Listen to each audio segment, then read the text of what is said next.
First Umar video, didn't even know that it create many scenarios. What was a blessing was a motherfucking curse. The freaking video put the AFW on alert. Everybody a lawyer without a law degree. Everybody a goddamn accountant without no money. Everybody a goddamn teacher never taught at a school. Everybody a fucking therapist sounding like a fucking fool.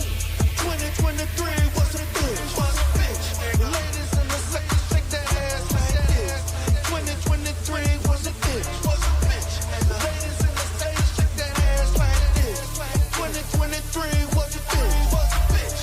Ladies in the stage shake that ass like this. Come on now, shake it real fast. You better enjoy this, it's the motherfucking land. In 2020, an elder told me to leave the sector. It didn't do any good, didn't make it any better. August 2020, the damn school didn't open. I had to apologize, damn right, I had spoken. The same year, seen a new cast of supporters. I was revitalized, so I had to start it over. Teamed up with niggas that like to play dirty and take shots. Now the good guys got the fucking block.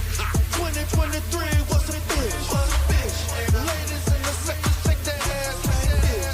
2023 was a bitch, was a bitch. Ladies in the stage shake that ass like this.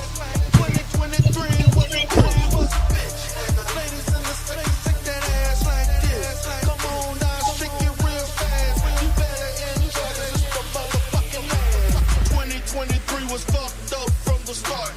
Beef with pussy ass niggas from the damn start. Fuck an AFW, fuck a DBA. Fuck a nigga name remixing this trifling ass way. Fuck a nigga from the trunk that shake his ass to get paid. Fuck that bitch ass nigga from Atlanta that pay. I'm the motherfucking godfather, motherfucking bag. Last but not least, I'm the motherfucking go rock out, nigga. 2023 was a bitch, was a bitch. Ladies in the sector shake that ass like this. 2023 was a bitch, was a bitch. Ladies in the stage shake that ass like this. 2023 was a bitch, was a bitch. Ladies in the stage shake that ass like this. Come on now, shake it real fast. You better enjoy this, it's the motherfucking land.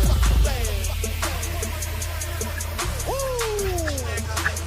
Come on ladies in the sector, shake that ass if you listen to this shit right now. Come on, come on, come on, come on, come on, shake it real fast. Come on, shake it real fast, shake it real fast, cause it's the motherfucking last. Go low, twerk it, twerk it, twerk it, twerk it. Come on, girl, shake it side to side. Come on, come on.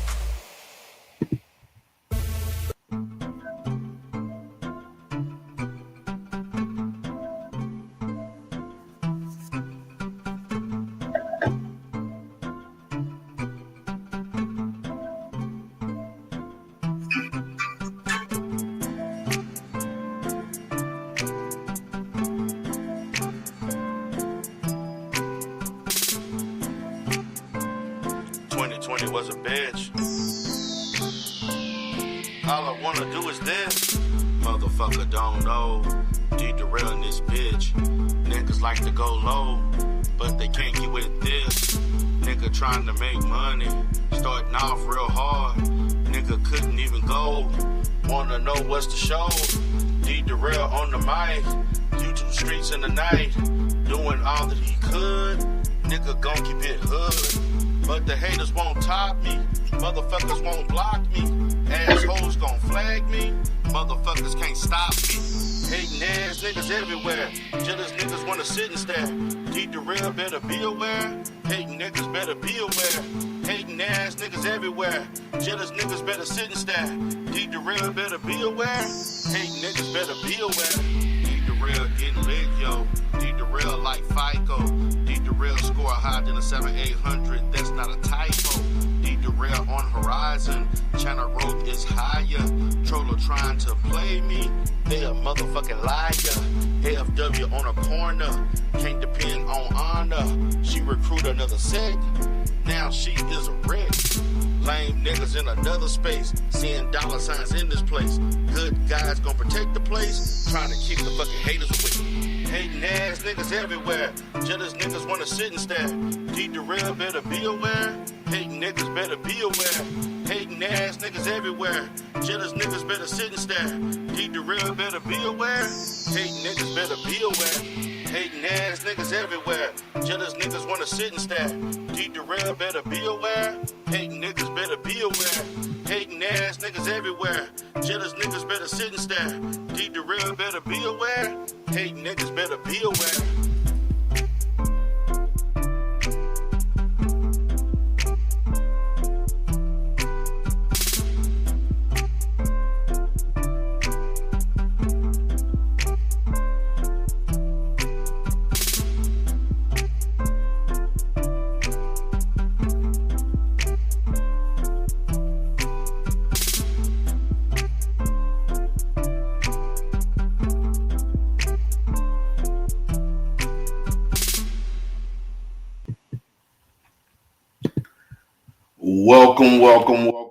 Welcome, everybody. This is the Godfather D-Darrell Spears here once again. Happy to be here. Hope everybody is having an excellent evening today. We're going to have a live stream and we're going to talk about, we're getting back into the Umar situation. We're getting back into talking about the people who are, Umar critics who are very hyper vigilant and speaking on anything and everything that Umar is talking about and so forth. We're going to get into this on this Friday night. I usually don't go live on a Friday night. I haven't went live all this week outside of last week. I think the whole weekend. So I'm back at it again. For those that are new to the channel, check out D-Darrell Life Solutions. Check out D-Darrell Live and also check out the D-Darrell Sector. Appreciate everybody. We got 12 in the chat. Appreciate you all for coming in. We're going, as time continues, we will move further. We got a lot of content to talk about as it involves Lenon honor, the Lenon lovers. We're going to talk about this. Appreciate everybody from the Manosphere sector, the Black sector, the Beef sector, and the Umar Johnson sector. Like, once again, this is the Umar Johnson sector or the sector. We got to talk about those things that relate to the sector. So I want to kind of talk about some things today.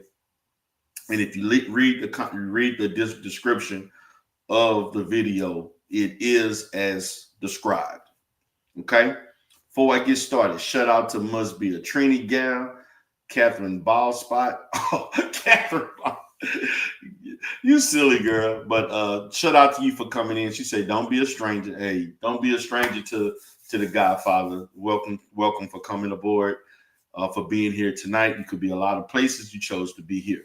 So we are going to talk about, again, somebody like it. I'm kind of going full circle. I'm going back to the root of what made this channel, or at least the D-Darrell channel, what it was. And when we talked about issues as it relates to Umar Johnson, then we talk about the people who constantly eating off of this man's name. Shout out to my boy, We On Lock. Shout out to my boy, Seth Marie. Shout out to Conundrum and others who support Umar no matter what. Now, I'm not in that camp anymore as it involves supporting Umar Johnson no matter what. I'm not willing to support the brother no matter what. I am highly conscientious of the good, the bad, and the ugly as it involves Umar. Okay? At one point, Umar couldn't do no wrong in my eyes. I turn a blind eye to a lot of things. I'm about the facts. I'm about the truth. Okay. And I'm about people. If you are going to criticize him, please give me facts and give me proof. I'm not going to sit here like somebody like KKC who will talk about what the man does and doesn't have when you barely got a high school diploma, if you got that. Okay. If you have that. I'm not going to do like other people who will, without a shadow of a doubt, not give constructive criticism, but give subjective criticism that's not based on anything factual. Everything that you will ever hear me talk about with Umar, it is possibly verifiable or based on things that he has said and done. I'm not gonna make up no shit. Okay, I'm not gonna make up shit and interpret something to make it worse than what it is. Okay, that's the reason why when I knew of certain things as it related to Umar, I wasn't going out my way like Lenon Honor and other Lenon lovers and AFWs and all of these people to try to make things worse and make something appear what it wasn't and be deceptive. I told you all 2 years ago, about 2 years ago, I withdrew my public and financial support of the FDMG Academy, and I still have. But that doesn't mean that I am going to sit back and let people falsely criticize or falsely describe things about somebody that's just not true. I've been through that. I've been a victim of people, and I'm not going to call myself a victim, but because I made a decision to be on YouTube and social media, I opened myself to unfair descriptions of what I do for a living and all these other different things. And now you got people talking about tax liens and they talking about all this other different stuff that they don't know what the hell they're talking about. And all of these things are false. And I'm going to be honest, I'm not going to spend my productive day, unlike somebody like Lenon Honor who doesn't work, trying to fight off in flagging channels and looking up paperwork to go do this and content. Like I've been there and done that. Okay. I did that shit and I'm not constantly, I'm going to let you lie while I live my truth in real life. And first of all, these motherfuckers online is not worth the time for me to prove anything to anybody anyway. So I will leave it up to those who want to believe what the fuck you want to believe, because whatever you want to believe has no effect on me in real life. And so once I came to that decision, I don't really give a damn what people say, good or bad, because be honest with you, I'm 7 years, I'm 8 years in on YouTube. I've been doing content since 2017. Umar Johnson sector was started in 2019, per se, when I started going live. Okay. So you're talking about 6 years of people lying and saying all of these different things, and all they got to show for it is you got me taken off of a psychology website that I paid for. Okay. Whoop did fucking do. Okay. And some other little minor shit that when you look at the pluses and the pluses outweigh the fucking minuses because my business is stronger than what it ever has been. I have grown vastly from the first time I got on YouTube to now. Okay. I've been in a way better position than I am now than I was years ago. So I don't give a shit what people say about me. That's the reason why you don't see Umar giving a shit either. Now, is there a reason? If there are reasons for me to call out Umar Johnson for doing wrong, as the situation relate to his family, particularly his daughters, as him as a man, I'm giving criticism. I'm giving constructive criticism. Giving criticism of the fact that this is nothing different that I would say to my own kid, my own son. Listen, if my son, I got a 20-year-old son. If my 20-year-old son had 2 children by 2 different women and he didn't raise them, okay, or he was not seeing them, I would have a talk with my son about why he's not doing what he's seen his father do, and that is not the experience that he had as a child. Because as the experience that he had as a child, I was there from day one. Okay, so you need to be there for your children from day one. And I don't want to hear no excuses about the court system. I don't want to hear no excuses about all this stuff. You have the right to file and legally attack any of those situations, and understand that whatever hindrance that comes upon you, bestows upon you because of that, you're responsible because you decided to lay up with a person that had that mindset, and so you have to take responsibility for that. At least your child would know you fought to the end. That would, if they didn't see you that much, they could never say you didn't fight for me with all your might. You didn't use enough you didn't exhaust resources enough to show that you valued me despite what my parent did. Okay? So Umar is not above reproach.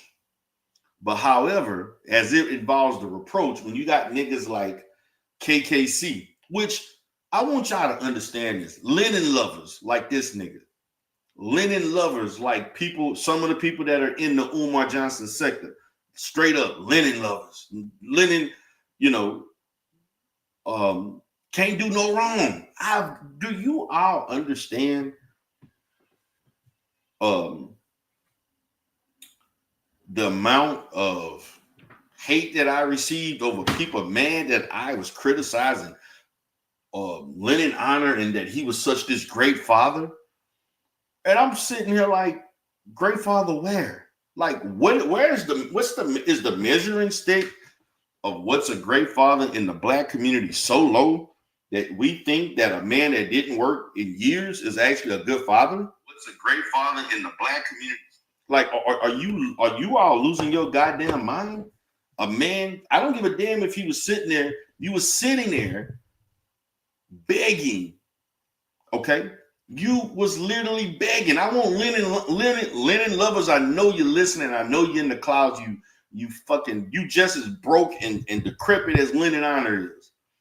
And it burns your ass when somebody like myself that represents the total opposite criticizes you, your lazy asses, because you're probably the same way, man or woman, okay?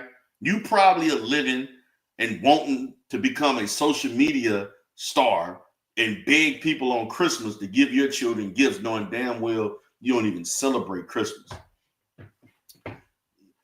We're talking about people that didn't even have life insurance policies to pay for parents' funerals, that you would go begging on GoFundMe and did God knows what with the money, okay? On multiple occasions. We're talking about a person that pimped out his own son, Lenon lovers. Since y'all want to talk about fathers, he pimped out his own son pseudo healthcare scare. Okay? Shut out the We Don't Lie. He say, I'm listening. Shut out to you.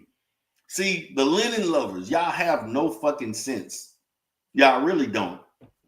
And y'all really just as dumb or even more dumb than the person that you support, who has pulled a fucking like a magician over, like magic over your fucking eyes, where you just believe whatever the fuck he says as being true. Okay, you do no verification. You don't do your own research. Whatever Lenon tells you is true. Just like the other people that used to be parallel to Lenon, who he scammed.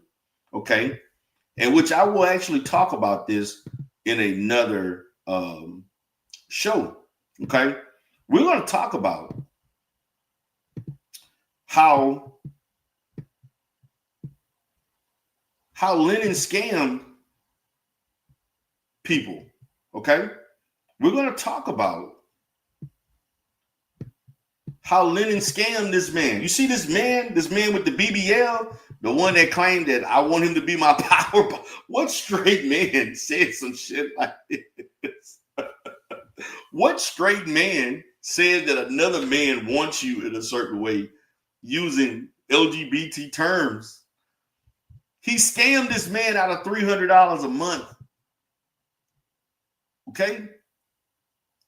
He been paying this man to do Umar content since 2019. This man with the big hips and the titties that he got trying to hide them. with his little church outfit, his little cheap JCPenney church outfit that he got on. He scammed this man out of money. He scammed this woman right here. He scammed this woman, Lenon lovers. He's scamming you out of money. Y'all talking about Umar Johnson with the FDMG Academy. Let's talk about where those goddamn GoFundMe accounts that Lenon Honor had up. Lenon lovers. You know, let's get to that. This woman right here, Andrew Michelle Stewart, got scammed. This man got scammed. Lenon scammed both of these people. They both got scammed. So forth now they're so mad. They want to take credit for where Lenon is at right now. Lenon, I gave you that content. I gave you the content. You wouldn't have had. We the ones supplied. Not only did they supply the content, not only did they supply Lenon Honor the content, they also paid him to do the content.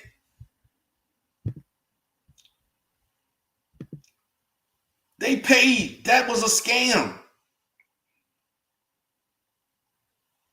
Looking for the truth.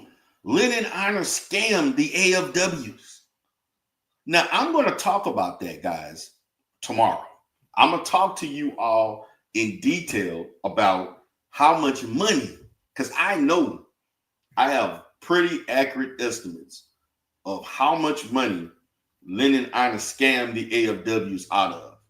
And Gerald, I know you're watching because you ain't got shit else to do. I know it got late and the toys you got your little Barbie dolls and your little trolls. You got tired of playing that throughout the day. And now you're looking for something else. Okay. Yes, anti-fraud warriors looking for truth. Tell me, looking for truth, that you don't know this, and you're in this sector, and you talk, and if you caping for Lenon, and you don't know the group that he was tied to the hip with, come on, you can't tell me you don't know this. This is not new information. Okay? So all you Lenon lovers that used to hate me and hate my guts used to come. Remember back in the day when you used to come and I had like 20, 40, 50 people in the chat and you was giving 50 fucking likes and I had like 5 thumbs up and all that shit that y'all were doing. So y'all was so triggered and so mad at me for criticizing Lenon Honor. Are you serious? But see, let me get to this, Lenon lovers, because I want to talk about one big Lenon lover. Because see, he took it upon himself. Okay. This Lenon lover, okay. I want y'all to understand this Lenon lover. This Lenon lover took my content. This Lenon lover couldn't even create his own fucking content.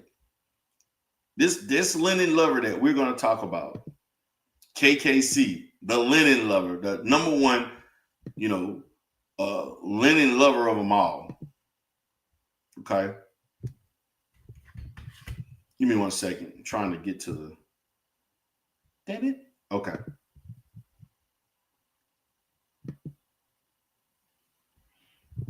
I want y'all to understand that this Lenon lover,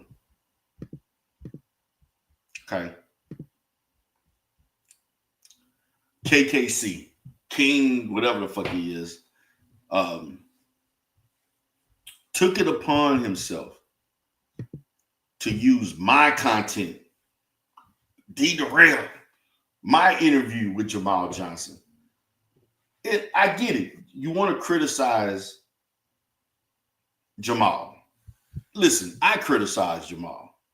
But see, I want y'all to understand why I'm tripping. I ain't tripping, but I gotta look at this Negro sideways. And I'm gonna tell y'all why I'm looking at him sideways.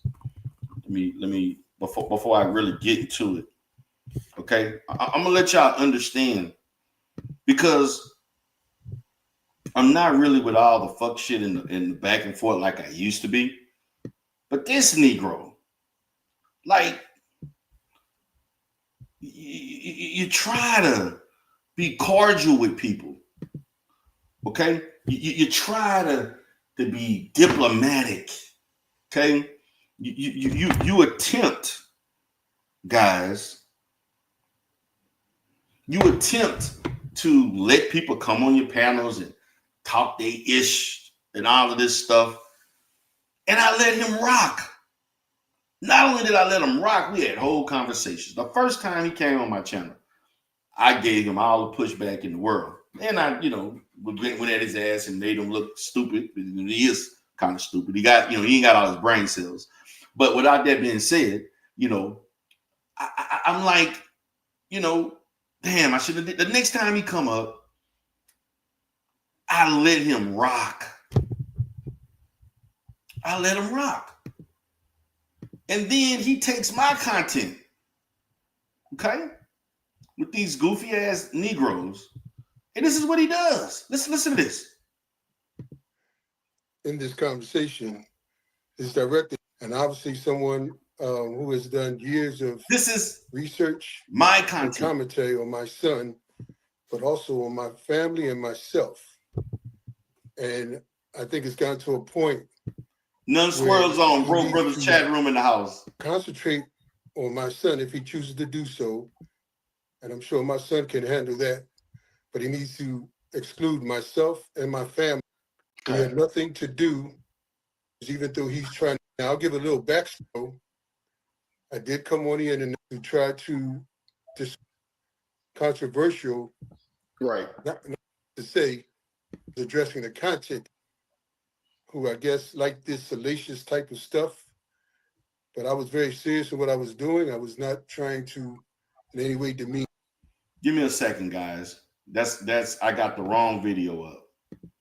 But I'm gonna because this is not what I was looking for. I thought I had it, but this is not the right one.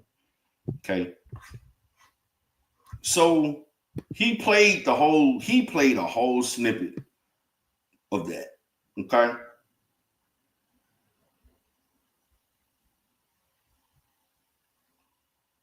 He played the video.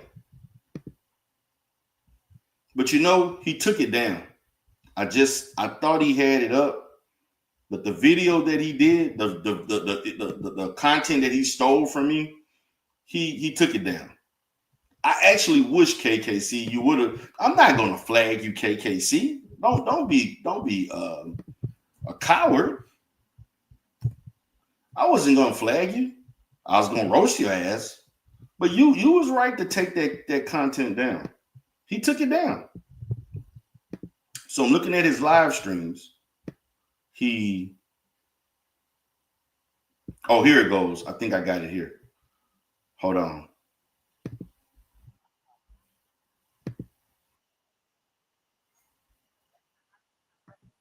Okay, so here we go, guys. I found it. So this is what he's saying.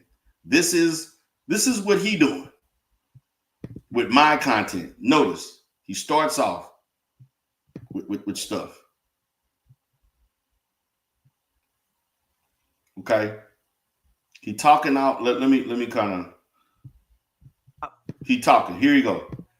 Another documentary, a second shockumentary to his first shockumentary, which detailed Umar Johnson's FDMG saga and the St. Paul's College scam. Now, in the second shockumentary, Lenon is really going into detail about Umar Johnson and his upbringing. And in the first part of his shockumentary, he gets into details about Umar Johnson's father. Now, I have a question. How the hell y'all know about Umar Johnson's upbringing? This shit is ridiculous. How you gonna do a doc unless you got family members, immediate family members that are willing to give you detailed information on Umar? How reliable? Like, don't they know there's a way that you do documentaries of verifying the goddamn facts? How you gonna do a document like this? This shit is idiotic. This shit is really idiotic. And these people pay for anything. But look at this. Let's go here. Barring my into the space that many of you are familiar with and that I was very much a novice in at the time I did it. right. I have since truly regretted that. And I wouldn't be on here now if I didn't feel it was an extreme situation. This is my content. Lenon has addressed my son on what he has done and what he's accused of doing. He has misconstrued statements I've made. He's made narratives about me and my family, which are Wow, this is crazy. in a disparaging way towards me. I saw you down here in Nashville, Tennessee, when the tornadoes hit. You were in the projects helping clean up. I know about your activism all around the United States. I know about the marches that you do. I know about you going up to Congress and making your look, I know, like, you know, who studies up, like, so my position, KKC, if you know this man doing all this shit, what the fuck are you doing? Like, let's seriously ask the question. Since you know of all the activism that Brother Jamal is doing and you want to criticize him, what the fuck are you doing in the community? Doing YouTube fucking videos? Crying about what you went through with trying to get your children and shit? Like, I know what you did all across. Like, I know Jamal way more than anybody on YouTube besides maybe Umar Johnson. And I don't even know of all the shit that and Jamal lets me know of stuff that he does. I've been having a relationship with this man for years, a friendship. When he travels and goes places and go do things. So how do you know this? Like, this shit is obsession. Like, this shit is not normal for other men to be trying to know, like, just for the sake of a fucking cash out. This shit is ridiculous. Like, who does this shit? But listen to this shit. This is my content. Lies. Listen. Your speeches and what I know about all of that, man. You really are a mover and shaker. But you allowed your son to live this dream. And the only people. How can you allow a grown ass? See, this is the dumb ass shit that these niggas say. How can you allow a grown man who is in his fucking 40s? Umar has been talking about this school since he was probably in his late 30s. Up now, he's like almost 50 years old or whatever, or 50 years old now, 51 this year. How in the fuck Jamal got anything to do with what this man has achieved as an adult? Like let's ask these. See, this is what dumb niggas with no brain cells come up with. Like, this is the unfair criticism. My dad raised me. My dad. And I'd be damned if my dad or any other man can influence me on what the fuck I can and can't do. Particularly in my 20s, 30s. And my dad raised me. Shout out to my dad. 86 years old. Be 87 in a few months. My dad wouldn't even raise me to be who I am, can't influence shit that I don't give a damn. Everything that I was prepared for, any man that's been raised by his father, your father teaches you in the way in which you should go so that you don't need them to be making decisions for you when you are got. So how the hell Jamal is an influential component to what Umar does and says. No, Umar took in what he got from his dad and his experiences. Umar makes those decisions on by his goddamn self. His dad has nothing to do with the decision making that Umar Johnson made as a goddamn adult, good or bad. But this is the shit they saying. I just want to make sure I want y'all to follow me because I'm not being disrespectful right now. But it's like your son is special and you just like leave him alone. Let him have his make-believe story. Let him have his make-believe, dreams. He ain't hurt nobody. If people want to believe with him, then let them believe together. Let them just be in Eureka's castle. The fish on the wall like to come to life and start singing songs, and they do a little dance, and everybody just happy. What the hell is he talking about? This nigga is KKC trying to be a goddamn poet? Nigga, you ain't got enough brain cells to be what the fuck? The fishes in the sea. What the fuck is he talking about? Is he trying to be poetic here? Like, what are we doing? Jamal Johnson deleted all traces of any type of social media. Yeah, duh. You motherfuckers was, yeah, I would too. If you crazy, obsessed motherfuckers like you and Lenon Honor following his every move, Lenon lovers don't want to talk about the fact of how Umar disrespecting, how Lenon Honor disrespecting Jamal Johnson, talking about the man goddamn deceased wife and family members and holding them accountable for what the fuck Umar grown ass can do on his own. Yeah, he with great sense. I don't fucking blame him for erasing his shit from this dumbass shit from you people like you, where you can't even go online and have a fucking intelligent conversation. And they got people like your half a brain ass who go around and fucking cyberbullying and harassing the goddamn man and being obsessive. Every goddamn thing that come out of his mouth, you fucking critiquing because you ain't got a goddamn what. I've never seen men follow. Look, I don't even listen. At the apex of me following, I didn't follow Umar every fucking day. Yes, his goddamn deceased wife called this elder of the black community a bitch. But you won't hear KKC say that shit. Called this man talking about, yeah, you just like a bitch, your son a bitch. Y'all all some fucking bitches. No, nigga, Lenon Honor is the biggest bitch on YouTube. Lenon Honor is the biggest bitch on YouTube because he can't do shit on his own. He need another man to make money off of. That means nobody is interested in this big waterhead ass nigga that's on YouTube that don't work, that ain't really taking care of his kids and living out the fucking government and pretending he's this outstanding father. This is the goddamn facts. This is crazy. This shit is talking about somebody's wife. Bullshit. Social media, are you taking issue with Lenon saying what he's saying? There's a shockumentary now, maybe because Lenon is going into further detail. Listen to this. It's gonna be a shockumentary. It's gonna be a shockumentary.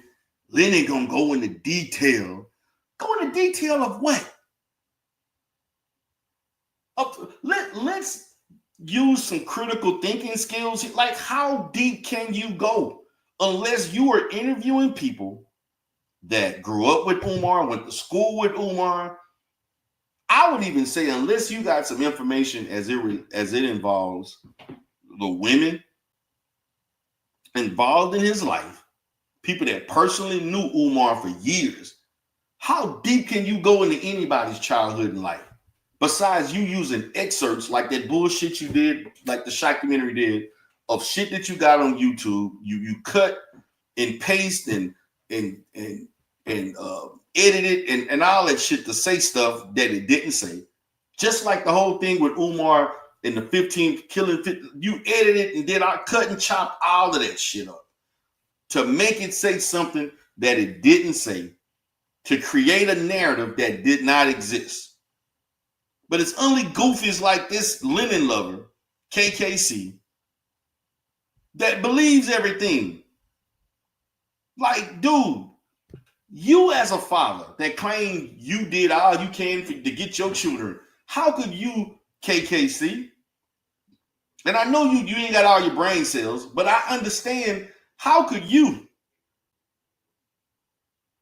support a man that don't work? I bet I mean, you look broke, the background look very broke and all of that, but at the same time, nigga, how can you support a man that don't take care, that barely was crying about working 60 hours a week? This is what fatherhood should look like in the black community? Really? Listen to this shit. In part 2 that he did in part 1, it's got Jamal feeling some type of way, but I still don't believe that to be the case. Because even if it does have Jamal feeling some type of way, are you saying that the information that Lenon is putting in the documentary part 2 made Jamal delete his social media accounts? The information that Lenon is putting in documentary part 2 is so bad, it's so inflammatory that he had to delete his social media accounts. He had to just leave. Can you believe this dumbass shit that this man is saying? The man left social media because he had shit to do. He had things to do in real life. He ain't got time to be fucking frolicking around in the YouTube streets with Negroes like you and others on some BS. He got real. This man is in his retirement age. This man is not trying to joust every goddamn day with people like you on the same goddamn topic over and fucking over and over and fucking over again. He's not. But you can see, this is what I want to challenge you, KKC. You can see everything that Umar does, but you can't see this bullshit that Lenon are doing. You blind to that. See, that's why I don't respect a lot of you dumb ass Negroes. And that's why I be talking down on a lot of you motherfuckers, because I see why you online. You online because you cannot function in real life the way you function online. Because nobody cares about what you said. Nothing is meaningful. You're of no value to anybody except for the motherfuckers that subscribe to you and want to listen to the bullshit that you say online. That's the only reason. That is the only reason you do what you do, because nobody else in life will listen and give you the attention that you get online. Nobody give fuck like KKQ in real life. Nobody gives a fuck. Matter of fact, motherfuckers probably hiding their purses and running, and women running the opposite way they see this nigga. That's how bad it is. But this is what they doing. This is crazy. All so that you can please Lenon. Listen to this. Something is up. I don't know what it is.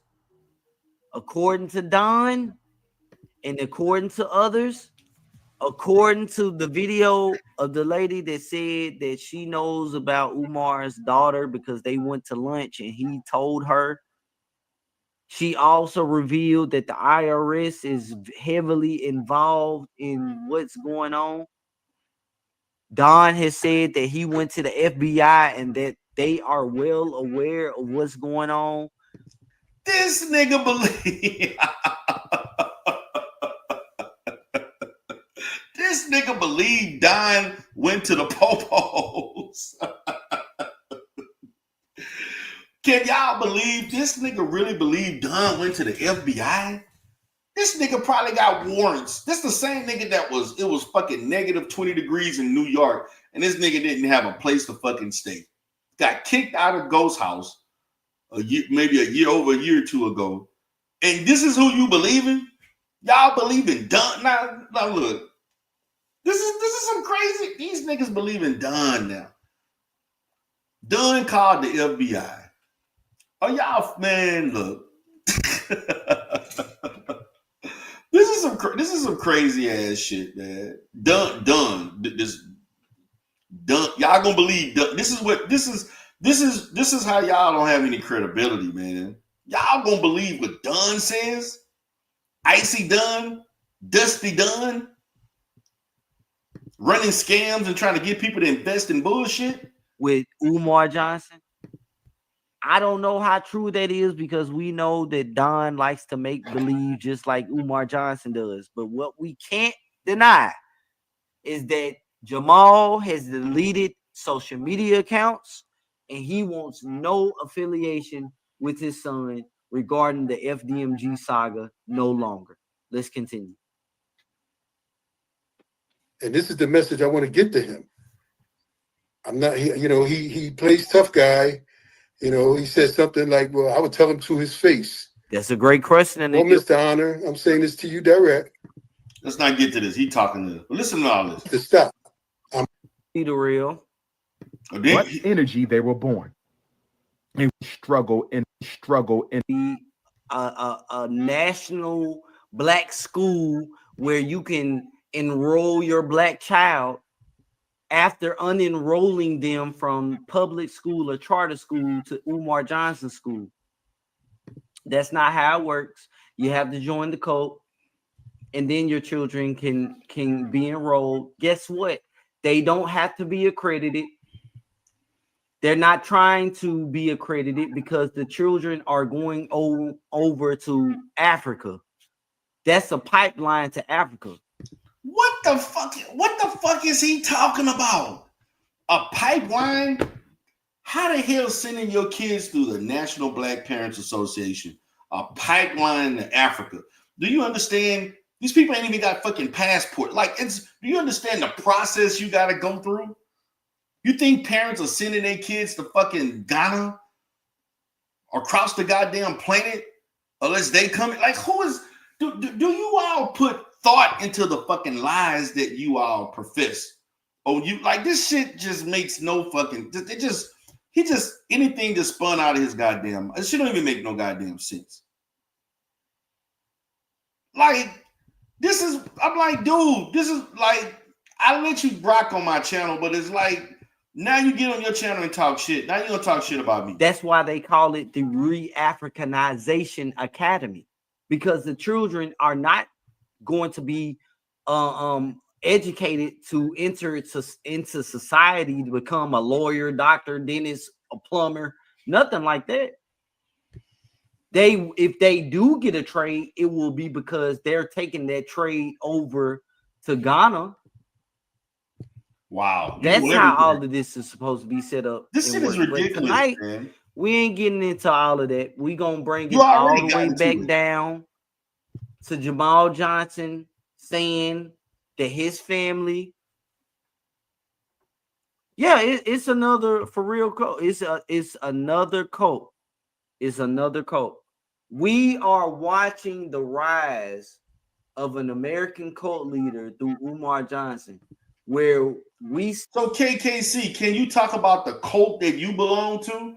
The anti-fraud warrior cult that you was like, act like you fucking hit the jackpot when you interviewed Andrew Michelle Stewart, as if you accomplished, that was like your greatest fucking accomplishment, to interview a broke, disgusted ass marriage and family therapist in California that ain't got a pot to piss in and a goddamn window to throw it out? Or you gonna talk about the cult that you was affiliated with that now you didn't fell out with, of doing all the disgusting ass, doxing ass, misinformation, lying, defaming, and all of that shit that they was doing that you was a part of, KKC?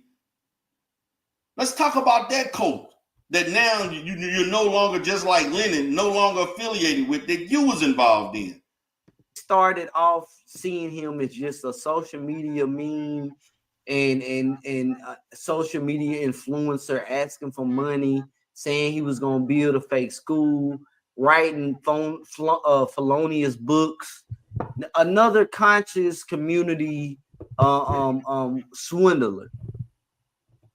Well, he's rising to he's rising to co-leader. The only other person that we saw rise to co-leader status within this time, within this space, was Nature Boy.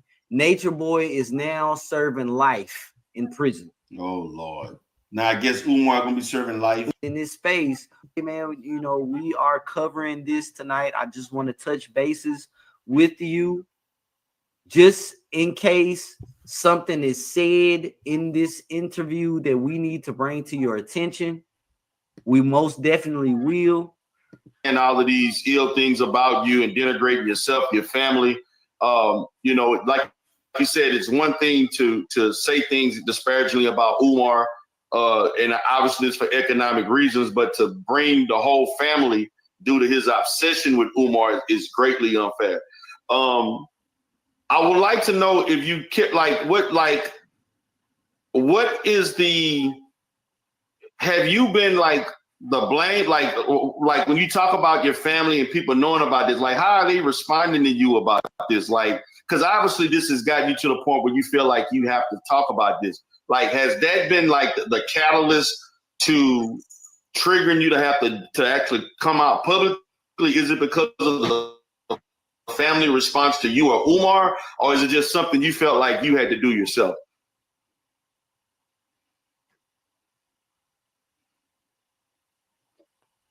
This has been brought to my attention over the years, many times, from family, from friends, from. I don't go on to look at him anymore until recently. Speak a speech. Shout out to the beautiful Bernice. 33 months in the pull-up team is serious right now. The pull-up team. This shit is crazy. This nigga, man. But let me continue. 33 months as a beautiful birdie. Shout out to the beautiful birdie. He gave Lenon while she was in the hospital. Shout out to her and Mona De Leon. Man, that is what's up. I'm so glad that you have been a pull-up team member for that long. Again, anyone that wants to join the pull-up team, go ahead and hit that membership.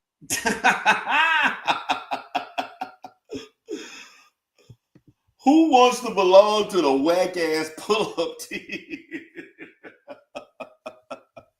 This is some funny-ass shit that these people come up with. Who want to join the beautiful Bernice, basically the only fucking member in that bitch. And be a part of the best team here on YouTube.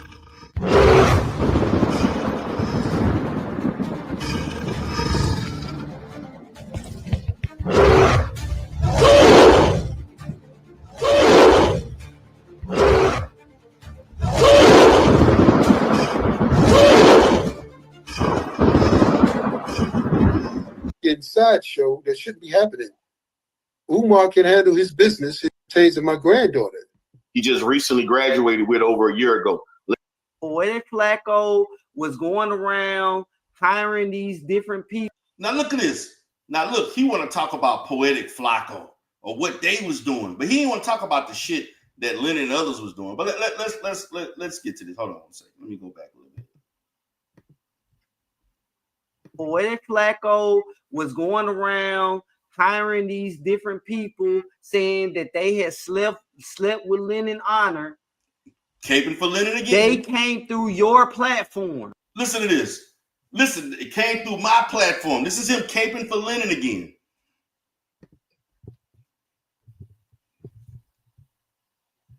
That's what, see, it's the credibility. It's the credibility.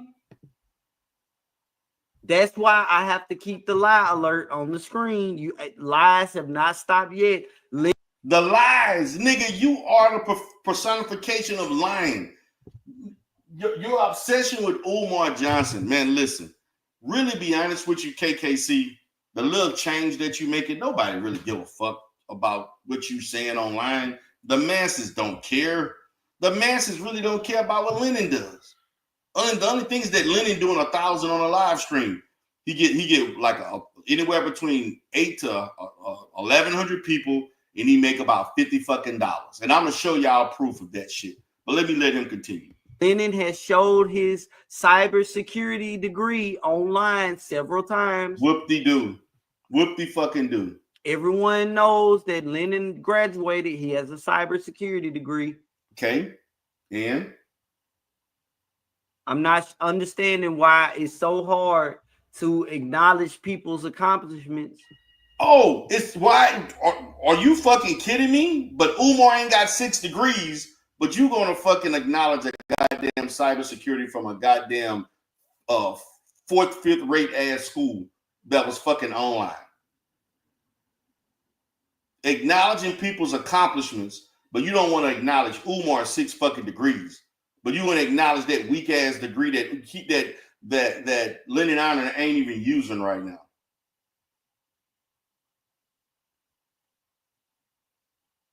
Make that shit make sense, KKC. You willing. And as much as Umar's shit has been under scrutiny, he has been on national television where they scrutinize those goddamn degrees. So how the fuck, if it's good enough for Roland Martin and all these TV One and all these other people, but it ain't good enough for some goddamn YouTube amateurs like yourself and others who got 0 fucking accomplishments and credibility, where you gonna question his fucking degrees while your man got 1 fucking cybersecurity degree and ain't even working in this shit right now. Matter of fact, he just got the shit last year. He took off from doing YouTube and started doing the fucking what is it called?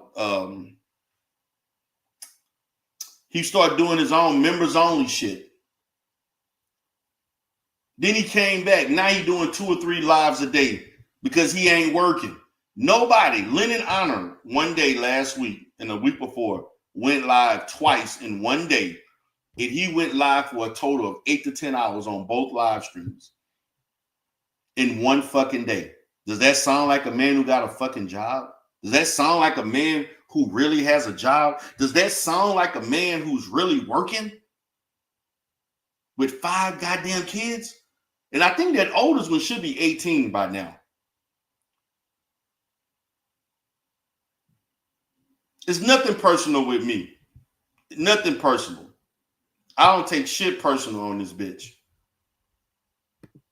Especially with a low life like Lenon. Like, for real? Especially when they're not trying to hide their accomplishments like Umar did with these 6 degrees for how many years? Yeah, with those 6 degrees.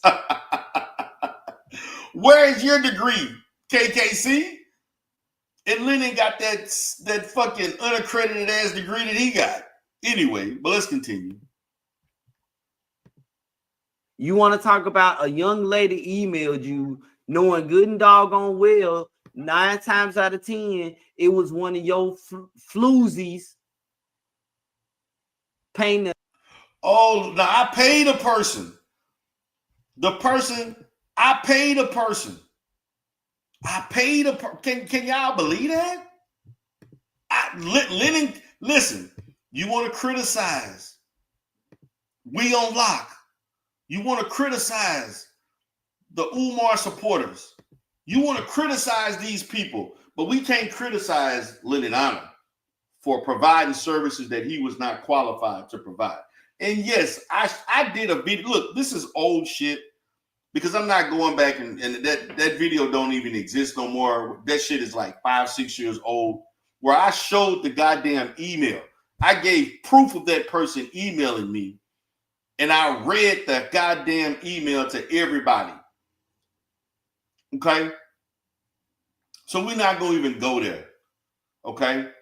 That shit is that was like shit. That was late 2019, early 2020 shit. Now we in 25. But I paid somebody to send me. Why would I pay somebody, nigga with half a brain, to do some shit like that? I don't need anybody approval. That's the difference between me and you. I don't give a damn if nobody don't agree with me. I care fucking less. Another narrative that you were behind and champion. You did these things, D-Real. You did them. But you don't want to talk about how Umar Johnson gave information to a lady that was married when her husband told her not to.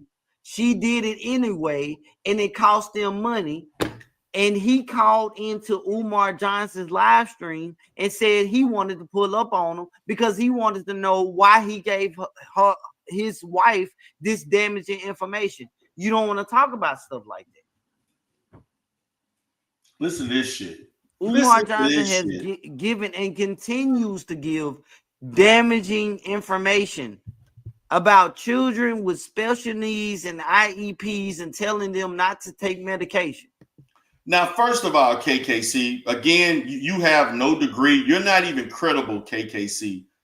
Whether or not what Umar is saying it can be under scrutiny, which it can be. Okay. And I have the credentials to critique the shit because I actually do this kind of fucking work, you know, even though I'm not going to dwell on this because this is for entertainment purposes. If you want me to really talk in detail about the efficacy of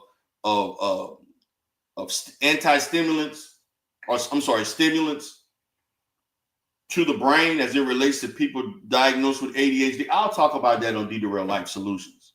Okay. But you, sir, you have no knowledge, no credentials, no education to critique even Umar, even if he's wrong. Because there are a group of people, and there is a percentage of licensed professionals that don't agree with kids getting medication despite being diagnosed with a behavioral disorder. But the majority of people believe in the medication.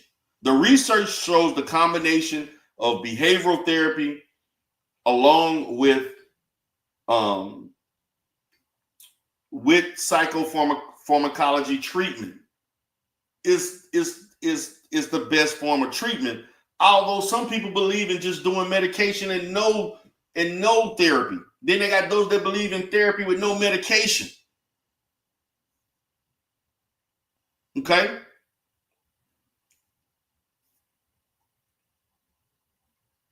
Because there are other things, the environment itself. Like, see, now looking for the truth, I cannot agree with that. You saying your nephew needs his medication. If he doesn't take it, he's crazy. That means that there's some other things going on with him that's beyond. If what you're saying you think is true, there's some other things going on in that environment or within that child that is beyond his behavior that has not been dealt with. Okay? No kid is just going crazy because they're not on medication.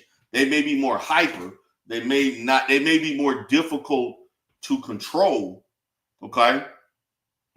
But all of this is to fit so kids can fit a educational environment. Some kids may need to be homeschooled. Some kids may need to be confined. We got to understand the educational environment of a classroom is not a one-size-fits-all scenario. Everybody's not going to seamlessly adjust to that environment as such. But that's something for another day. But what I am going to say is that there is legitimacy about kids not taking those medications because those medications also present certain side effects and can have some level of certain side effects and long-term damage that research shows.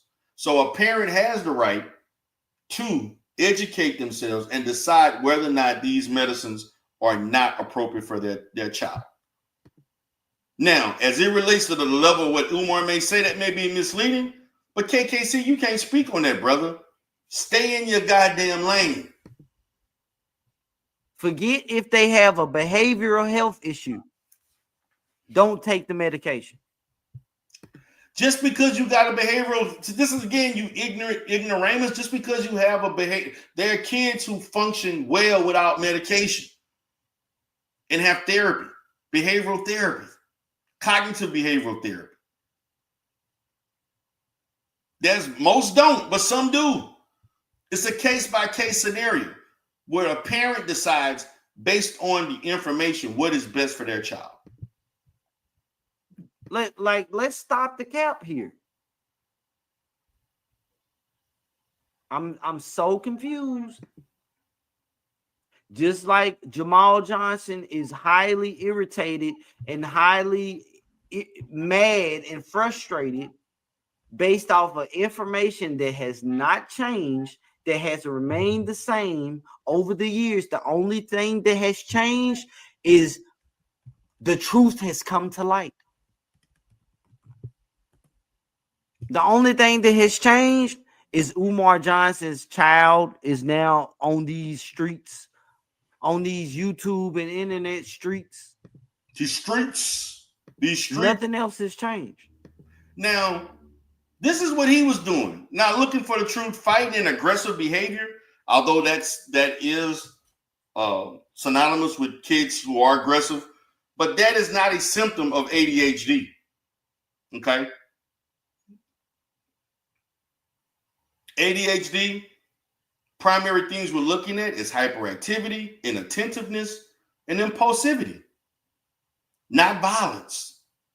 But of course, let me not get into my therapy bag because, see, this is the misinformation. Aggressive behavior is more geared towards your mood, not attention deficits. That's why I stated, if a kid is doing this, there are probably some other issues. But again, I'm just a licensed therapist with 2 goddamn degrees. Okay? I'm just a therapist with 2 degrees, with a counseling master degree in counseling and a degree in psychology. What the hell I know? You choose to listen to goddamn KKC, a Negro with half a goddamn brain that's on YouTube talking shit about a man that he wished he could have accomplished 1/10 of what he's accomplished in life. And that's just a fact. But let me continue. Lenon still goes live. He still exposes Umar. And you still pushing the same nonsense to this day. This is me through that, and that was beyond his understanding. Talked about Lenon Honor and his wife and children. Yep, one in particular lady passed away. She was part of your Camp D. Darrell. Remember Miss Claudia?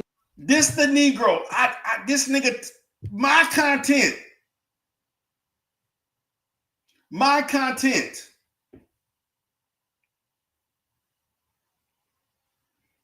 My content. Okay?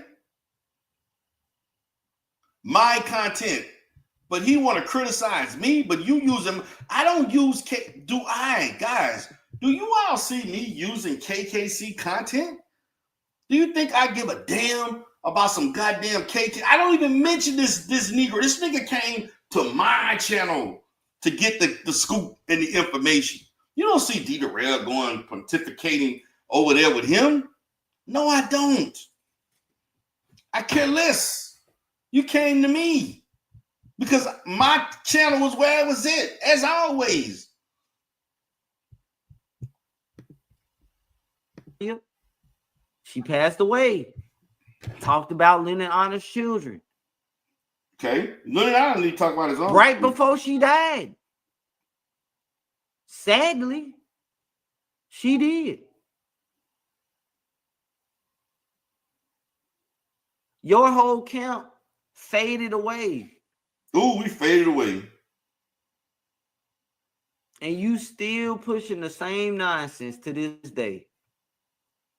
Through that, and that was beyond his understanding, education that he doesn't have, and skills. And she knew something was wrong with Lenon Honor, and she paid like $100 an hour to talk to Lenon Honor. What? And this is facts. Well, let me say again, I need to inject this again. I'm not here to bash Lenon Honor. But he's done that.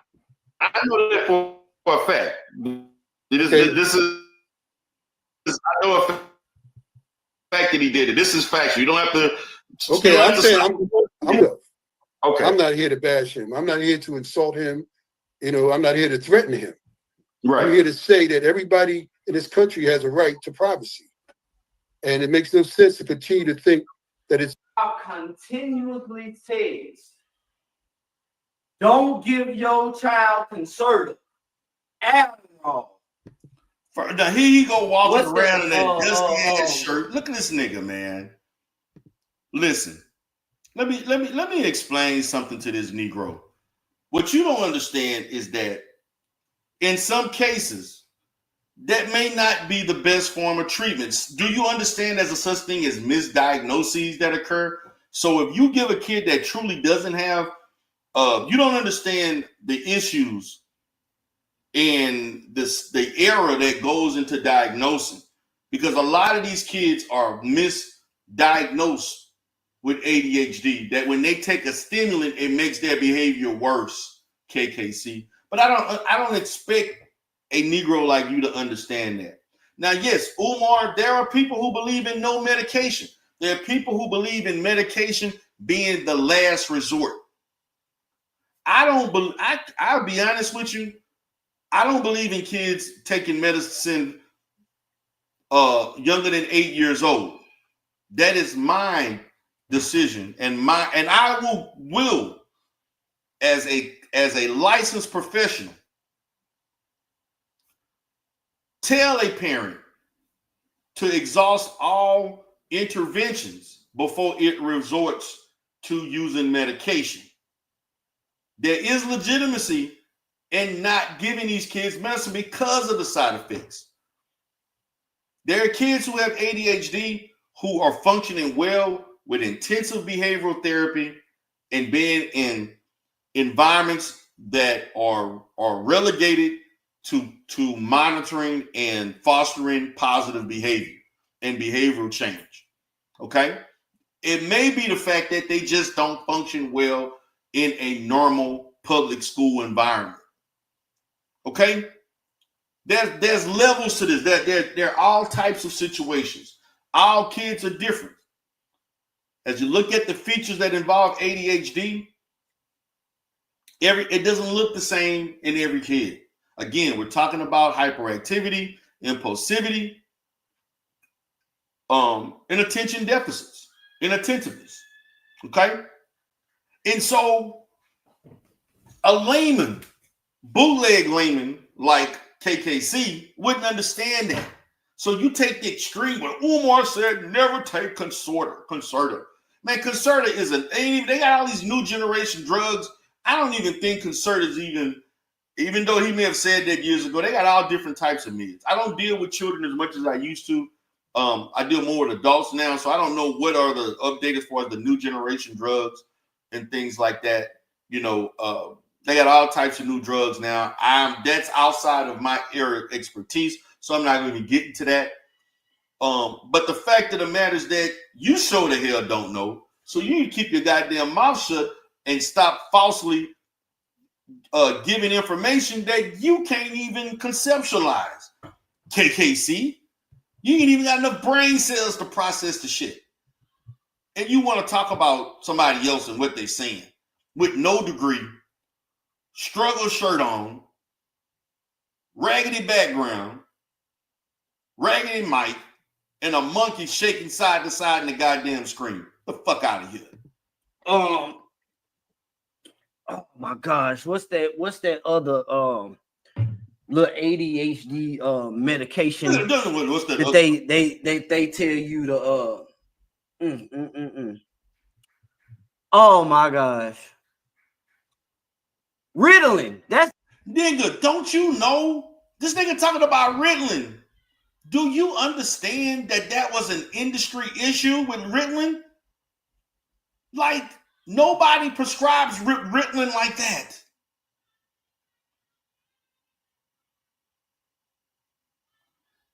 He wants to. This is some ignorant ass shit. Man, I guarantee you guys, man, you know how much scrutiny Ritalin has been. Ritalin was under scrutiny when I started my career 20 plus years ago. It was one of the first, and it was very effective, but it had Ritalin presents some of the most damaging side effects. But this what we doing? This is what we doing. Are you fucking kidding me?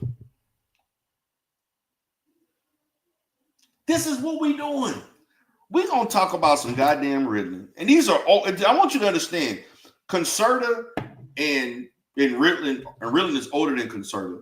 These are older medicines. They have all types of new generation meds that I'm going to be honest, I'm not aware of because I don't see kids like that anymore and deal with a lot of kids. Even though I have some kids that are diagnosed, I mainly see adults now. I do more adult services than kids. Although I do things as it relates to kids. I have very few clients in the last 6 months to 2 years that are diagnosed with ADHD. Like literally, like literally, just generally speaking.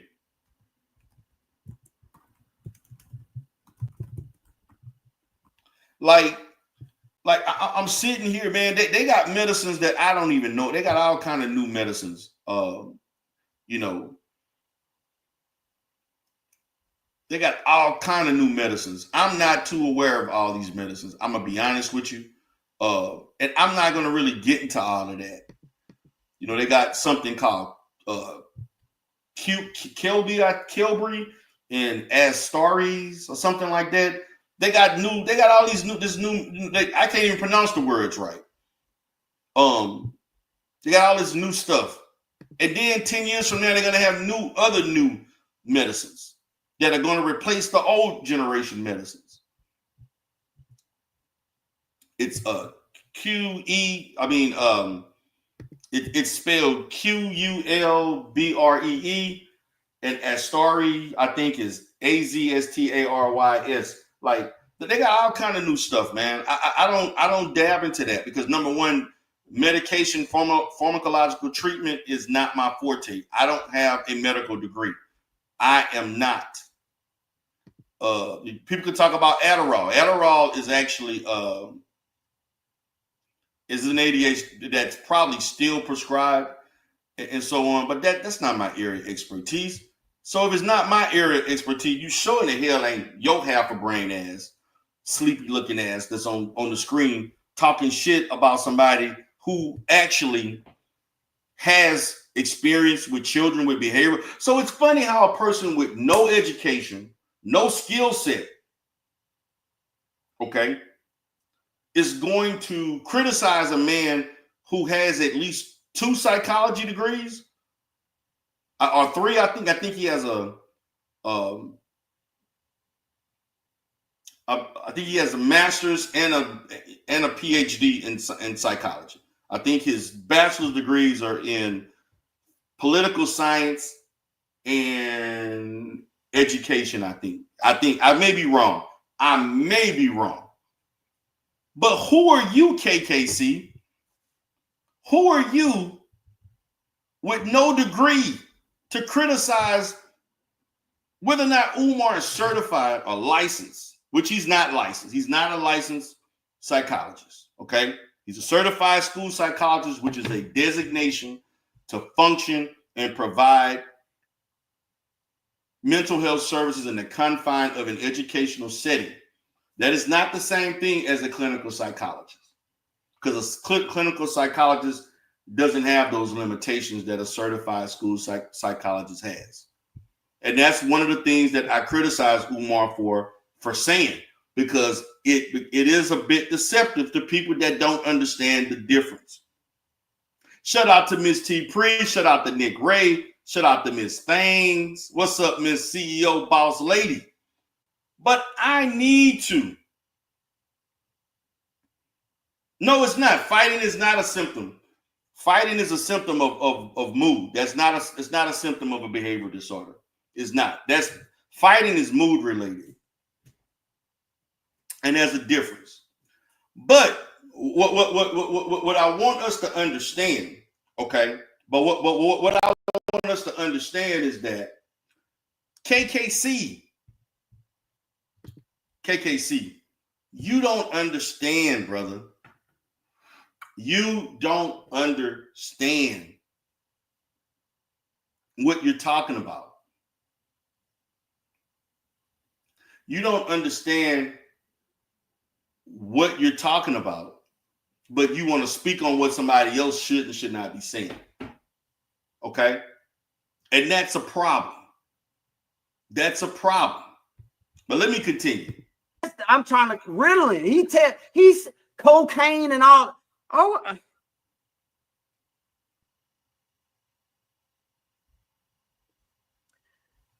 we've been talking about Umar Johnson and the foolishness. The foolishness. The foolishness. For it's going on 6 years now. I told you, people like double exposure still don't know. No matter. Oh, like you can't make this shit up, man. You're right. We cannot people make like this we up don't about like. you. They don't know that you know. I'm just pull up team. Can y'all help? Can y'all help her out, man? Because I don't think I can do it. I had to turn my camera on because this boy. You can't make this stuff up. The stupidity is at an all-time high. You cannot make and this up. My brain I can't process it. Again, I'm the one with the traumatic brain injury. Though they say my cat is confused. You don't upset my cat. Now you're talking about his cat. You don't upset my cat. Damn. You know, upset my damn cat. Father and a grandfather, I definitely don't want to sit back and watch the names of my children or my dead wife or my family members put across on his platform repeatedly with charts. I mean, I've seen his charts, and I mean, this guy puts extensive time into my son and his family and everything else. I don't know where in the world he has the time to do all this, but he does. And I don't know if he's obsessed or what. I'm not trying to say he is, but I have not seen this type of time put in on my son from anybody. In all the years my son has been a public figure. And all I'm asking, and I am asking. Get into the because I'm handling this and my. Let's just get through this, man. This is a guy that if he didn't have YouTube, he would probably be homeless. And I'm not saying that to be funny. All right, Clark. He has no life accomplished. This man went a decade without working. And those are facts with 5 children. Okay. So when he found something that he could make money by not literally doing real work, this is all he knows, Jamal. And I'm trying to kind of paint a picture of why he's been so repetitive with this is because he has no other tangible skills in the marketplace that would allow him to comfortably take care of his children. And he's attempted to work in the tech field, which obviously didn't work for him and other things. And unfortunately, he's victimized your family by holding on to something that people actually pay him to do. And he doesn't care about the collateral damage. All the hours. I do nothing. I never leave my house. Oh, I never go nowhere. I don't do nothing. Lord. As a matter of fact, when it's live turn off, I'm just like a Chuck E. Cheese robot. You are. You are. Okay. I don't do nothing. What are you doing right now? Why are you here? Why are you here? You're what the 1,000 hours that we watch. You now you're talking about double exposed. Yeah, that's one of my day ones. And now you want to talk about her, but go ahead. Watch the 2,000 hours to comment on the 1,000 hours we watch. Like you have to double your time to know what we say about Umar or about his family. You know. So how much time do you dedicate to being here to speak against what we talk about? Let's talk about that. Let's use your logic and talk about, let's apply that to you. Why are you here? Don't you have something to do? Where is the institution that you are building? Why? What is the institution that you're building? See, I'm trying to figure out, how do people want to criticize for things they're not doing? Like, where's your institution? I have a YouTube channel that talks about Umar Johnson that runs parallel to Lenon Honor. Is that what we're doing? That's your institution? You following and studying Jamal Johnson's every goddamn move like a goddamn, like, fucking hawk, following everything he's doing. But what are you doing? You sitting in a dusty ass dark room in Tennessee talking shit on the internet and not doing a goddamn thing in real life. That's what you doing. And you want to criticize others who are doing more shit than you. Our people can make it in this country because of the current administration that is in office. You see, we need your black farm so we can raise our black pigs.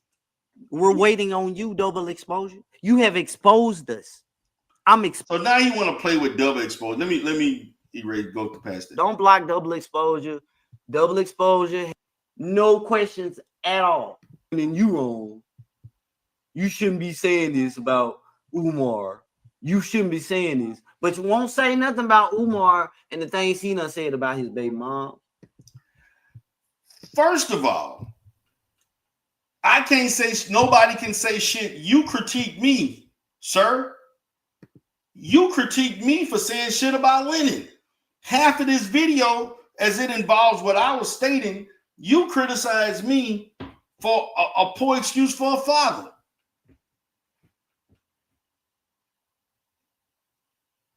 Are you kidding me? First of all, handoff, that's my content he playing. You telling me, are you doing the same thing with this video? That content that he is critiquing is my content. So I got the right to respond whatever the fucking way I want to. Matter of fact, you blocked. The fuck out of here. Like, y'all come with these stupid ass, like, really? I'm gonna time your ass out. The fuck out of here. Like, that's my content. I can say whatever I want. I ain't got a right to critique the person who was critiquing, which, to be honest with you, I tried to be cordial with the person, let the Negro come on my channel, and he talked hella shit about Umar, and I let him go without any interruption. Whether the shit was true or not true, I let him ride. But then you're going to take my content and think you're going to get away with talking shit about me and talking about I finance Flacco and I finance all these people to talk about Lenon was acting like a booty bandit online and all this other shit. Are you serious? And you thought I wasn't going to say something? No. You know, you made claims that I did. So I told y'all, I said, when it comes to him talk, when it comes to Lenon talking about the past, about Lenon again. Her name was Lenon Lana Cake. I don't want to say the name because it could be wrong. I could get it wrong, and I don't want to do that. So Jamal's deceased wife, I can see how that can be painful to bring that up. So I understand what he's saying there. Oh, not now you understand that shit. Okay. But there's no lies being told about any of the family history. He hasn't said anything as far as how do you like. What is up with this fascination with Umar family history? Why are you so enamored with this man's life? This is some obsessive shit. Grown ass men worrying about how somebody else was raised. Nigga, how you was raised. That you grew up to be the fuck up that you are today. That you have to relegate yourself to doing YouTube videos just to make a penny. Not $1 a penny, because your channel ain't really making no money. Like, and for those that think I give a shit about money on YouTube, are you losing your fucking mind? YouTube is bad fucking business when it comes to you really thinking about it from a business perspective. I would never invest exuberant amounts of time on this bitch just to make $50 in a live stream. Even if you made it big, you don't control shit. They change shit up. They will have another AdSense crisis. They'll take 40% if they want. There's money that people complaining now that make money talking about YouTube ain't give them all their money. And they paying taxes on what they made. And the IRS coming behind them for money they claim they didn't even get from YouTube. Are you serious? Now, if I made money, I made money. But I would never take time out of my precious day. Like I'm talking 20, 30 hours, 50, I'm talking 25, 30 plus hours a week to do this shit, to make a couple $100 a week. Are you out of your fucking, it's a bad part-time job. Less than 1% of people, less than 5% of people really make good money on YouTube.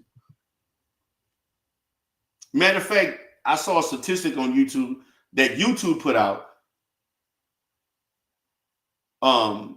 Less than 12% of content creators get 1,000 views on a video. Less than 12%. That means there's fucking 88% that don't. That's the numbers. And you think, and nobody cares. But let's continue. Right, lying. He didn't say like Jamal did anything to his wives or anything like that. Now we're talking about only wives. giving background information as to this is where it's like any other documentary where they grew up. They go to the places they moved to because Jamal. So listen. So now with the part 2, and I'm going to do more extensive research on this documentary because we're gonna need to follow up. And I'm gonna stop here because I think I've covered enough as it relates to this bullshit that he put out. Because, and I'm gonna send the link out. Yeah, that is low, Miss Thanks. So when we talk about the new shock, where they moved, talking about him having a military school background and all that kind of stuff. Okay, so you don't really need individuals. You can go look up that stuff and find that information. Okay, but the fact of the matter is that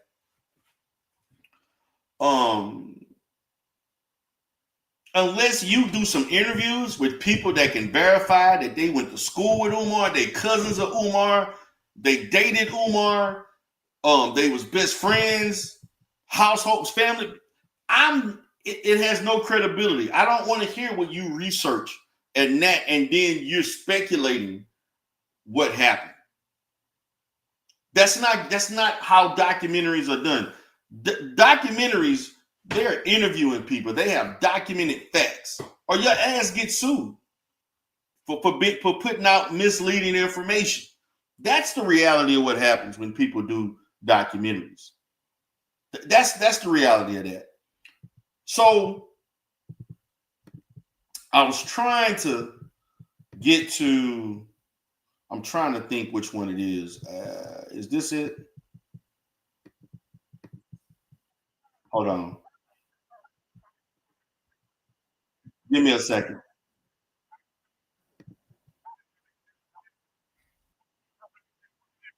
Give me a second, guys. I'm trying.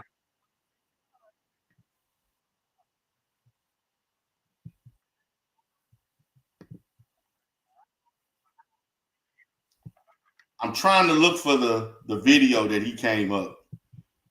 If I can't find it, I'm getting ready to send the link out for anybody that want to come up. I'm gonna let anybody come up that wants to.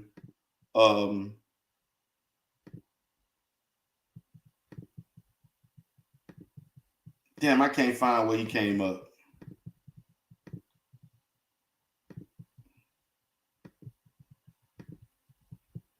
Damn. That's my bad. I thought it was that first video I did.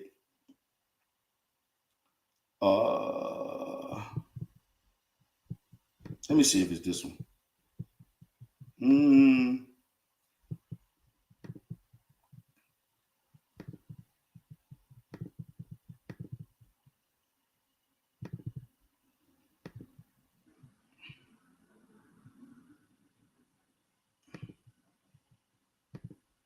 like, be honest with you, it ain't really that important. But he did come on a panel. He came on one panel, and I let this Negro talk his shit.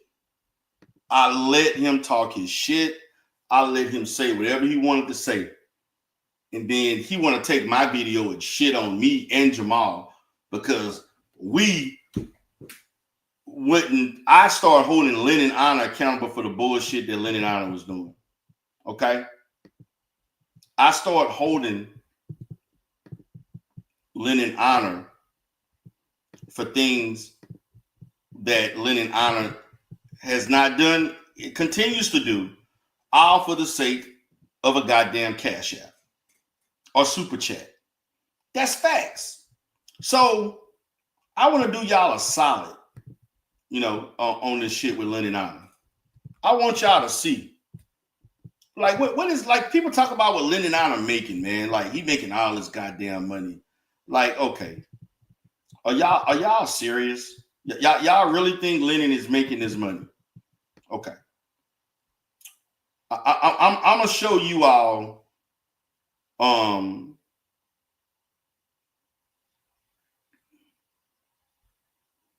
Let's look at this. Lenon did a 4-hour live stream. I'm gonna show y'all the lack of money that Lenon Honor is really making from doing this bullshit. I'm gonna show y'all. Let's get to it. So let's say, here we go again, King Kong consciousness stuff. Look, I understand, man. Umar be doing some crazy ass shit. He easy lick to talk about and all that shit. I get all of that. He do a lot of crazy, say a lot of crazy shit. Okay.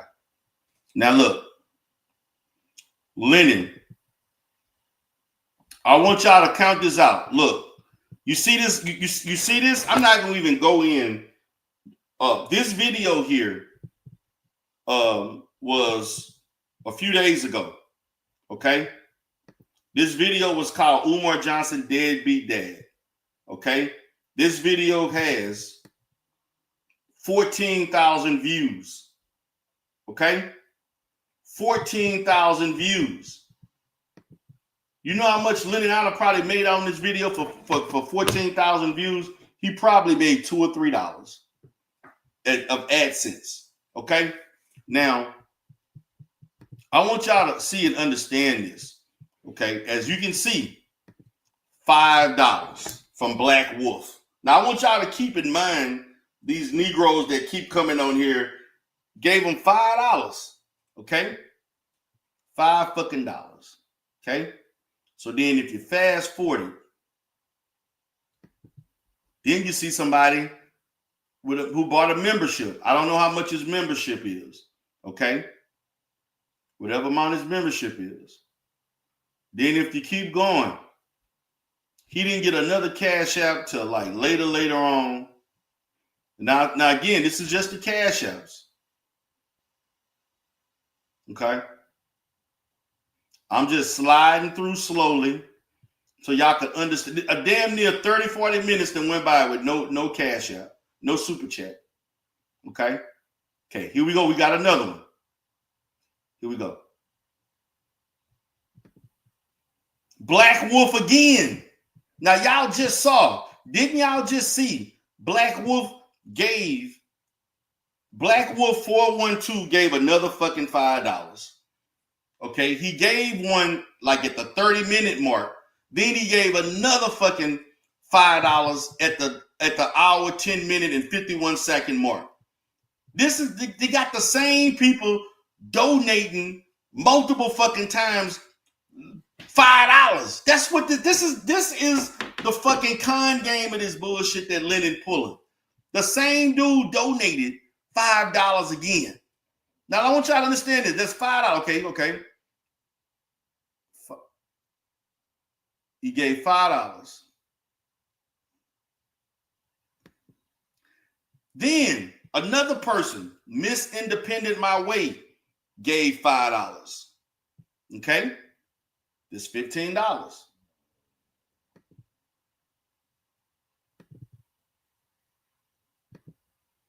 Then this nigga gave another $5. Black Wolf 412, nigga, you could have just gave him $15 fucking dollars. Black Wolf already at the hour and 18-minute mark gave this nigga $15. This is what Lenon, this is the con game of Lenon Honor. This nigga Black Wolf, shut out the Black Wolf, you dumbass, gave this nigga $5 3 times. Okay? Y'all see it. I'm letting y'all see this shit. Okay? 3 fucking times. He did it at the 38-minute mark, the 1 hour 10-minute mark, then the 1 hour 18-minute mark. He gave him another $5. Okay? We keep going on, just going slowly. Iceman Vamp gave this nigga $5. We had $20. Okay? So an hour and 24 minutes in, Lenon Honor made $20 fucking dollars. Whoop-de the fucking do. Okay? Then we keep going. Let's keep going.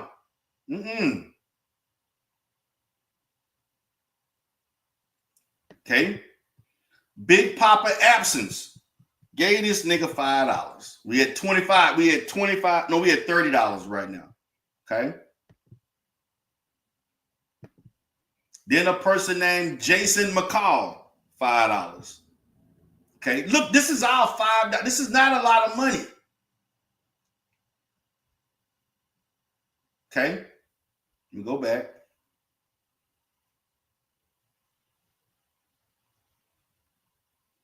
Okay, somebody named, I know a lady 474. That's an AFW that gave him $2 fucking dollars. A lady 747 gave this nigga $2. This people think this man is not making the money that y'all think he making. $2 fucking dollars. What the fuck you gonna do with $2 these days? Inflation sky high. Okay.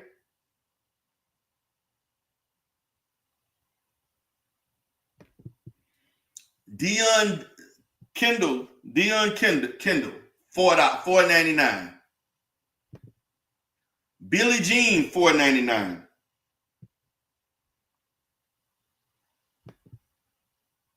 This is what he making. And we ain't pocket watching. I'm just showing y'all that this nigga is not making, he's not making the money y'all think he's making. Rizal, 11, $5. I'm just $4.99. I'm just giving them $5. Okay. Keep going on. Hold on.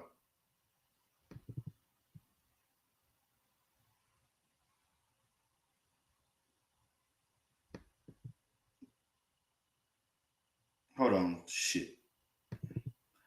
Patrick Jenkins, $5 fucking dollars. Now these $5 add up, but I just want y'all to understand this is not no money.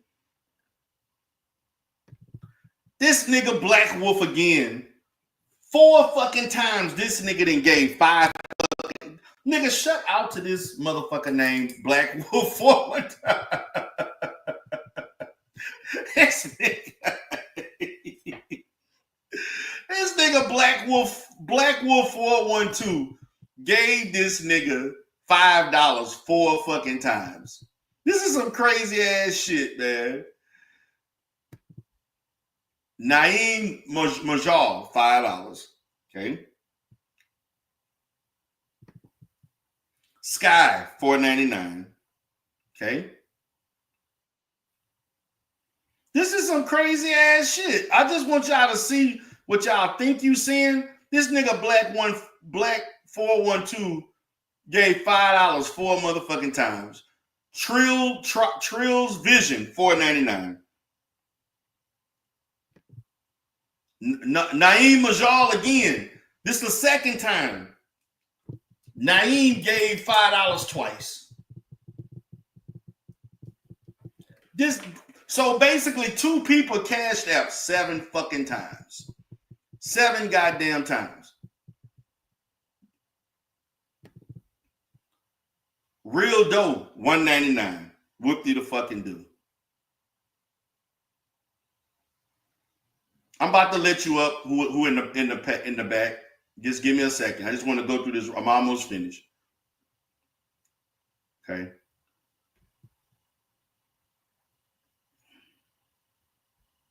Two people donated 7 fucking times. That's how misleading this shit is. Okay. This shit is very misleading. I fed it $2. Whoop-de the fucking do. Black Wolf again. 5 times this nigga. You just should have gave him $25. Gave him another $5. This shit is crazy. This is some funny ass shit, man. Somebody bought a membership. I don't know how much. 2 people bought a membership. Okay, so we got 2 fucking 2 memberships.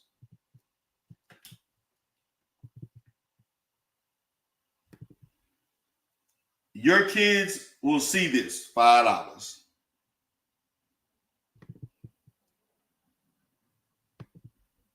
So focused, $5. Okay. This person gave $10. He got one $10. That's his biggest for the day. Yo dog gave $2. J dog gave him $2.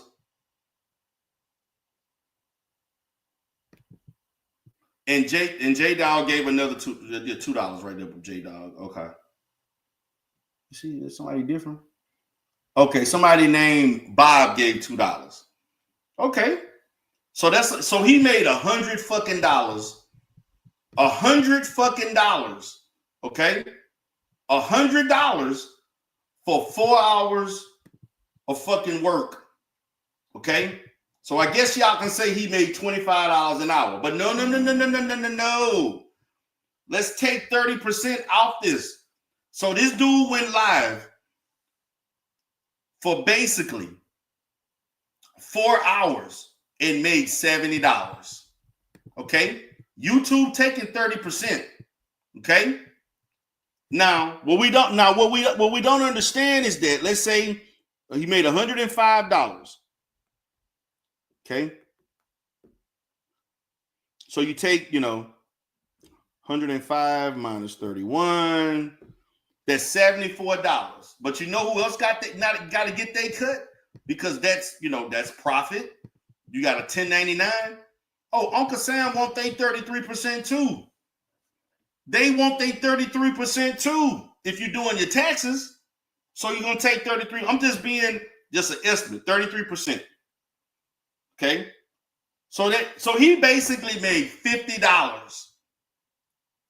$50, guys, for 4 hours of fucking work.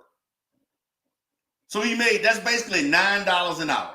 That's what this is what so when you see all of this, that's what the mathematics says. This is not me trying to be misleading. This is me telling the goddamn truth of what it is. And this is bad business. You went live for 4 fucking hours to make $105, which 30% is going to be taken from YouTube, and then another 33% will be taken away from taxes if this Negro is smart enough to do his taxes. Okay? So you basically made $50 fucking dollars. So what is up with all this money y'all think I'm making? What's up, Make a Change? What's up, man? What's up, man? Can you hear me?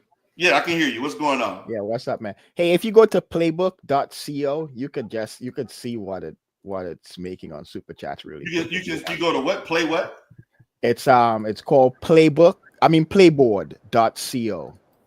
Playboard. So what they track what everybody make online? Yeah, they track what everybody makes. It's called Playboy. Yeah, Playboard, board as in board game. Yeah. .com. .co. .co. Yeah. So it's not a .com. Yeah. So, but see, I want us to understand. But I have a question for you, D. Durrell. Yes, sir. Go ahead. what is Lenon doing different than what the Manosphere and all those other channels like what's the guy's name, Lead Attorney, and all of Oh, those guys are I doing? can tell you what he's doing different. I can answer that. Chaos Reign. I can answer that question, but I'm gonna let Chaos Reign. I'm gonna answer it. I'm gonna let Chaos Reign get into it too. The difference between what Lenon doing and what the Manosphere and other people doing is that Lenon is focusing on one person and one person only, obsessively. No, I'm talking about the super chats, paying to read super chats, because that's the new thing now on YouTube. If you go to a lot of big channels, Yeah, but that's a misleading thing, because be honest with you, the Manosphere don't got two people cash apping 7 times on one show. That so don't what? exist. They don't. So what? So what? That's crazy. I wouldn't do it. I wouldn't do it, but if they want to do it, brother, have you make a change? If you watch the big content creators that's at Lenon level, they not getting no $5. They getting $50 to $100 to $200 cash super chats. Right, but you still gotta pay. They don't have nobody in the. Listen, I'm gonna say, I've been in the Manosphere. You will not find a subscriber or anybody. Very rarely will you see one person donating $5 7 times. Yes, that doesn't exist in the. Wait, hold on. No, so I'm gonna answer that question. I gotta answer this question. Go ahead. In regards, what is the difference between the one they talking about the honor and people of the master? And when we talk master, we talk about the black master. Let's keep it real. We don't really focus on other jokers or these cats. I like that word joker. Shout out to Guru. You gotta understand, if you're gonna be live streaming for more than 90 minutes, you better be making rough. Are you gonna answer my question, dude, or are you gonna go wrong in a No, I want to answer. Shh, be quiet. It's like this. If you're gonna do live streams this lengthy, right? You better make on a good day, depending if you're doing this every day. If you make $100, $200, that's just a start. But if you're doing beyond 90 minutes, and most of these dudes you see that's doing live streams with people that come up or they're doing solely on themselves and talking about one particular content creator, right? They're not making nowhere close to that. To make under $50 and you're doing 4 hours, that's just a waste of time. That to me is a failure. A total waste of time. Listen, and Dieter, you see my channel constantly. If I have a good subject and have people engage in the conversation and have them up and conversation, I'll let it fly for more than 90 minutes. You get me? I always cut a limit to under 4 hours. No better, no greater. If I have something like that, roughly. But I only do that rarely. But most times when you're on here doing live streams, your live stream should be less than 2 hours. If you go over 2 hours, everybody be a good subject matter. And you better making a good portion of money. And most content creators like Dieter read the data. 12%, that's actually accurate. For 12%. And I look at my channel, I'm very rarely hitting 1,000. You still haven't answered my question, though. And what's the question? What's the question? What's the question that does not answer?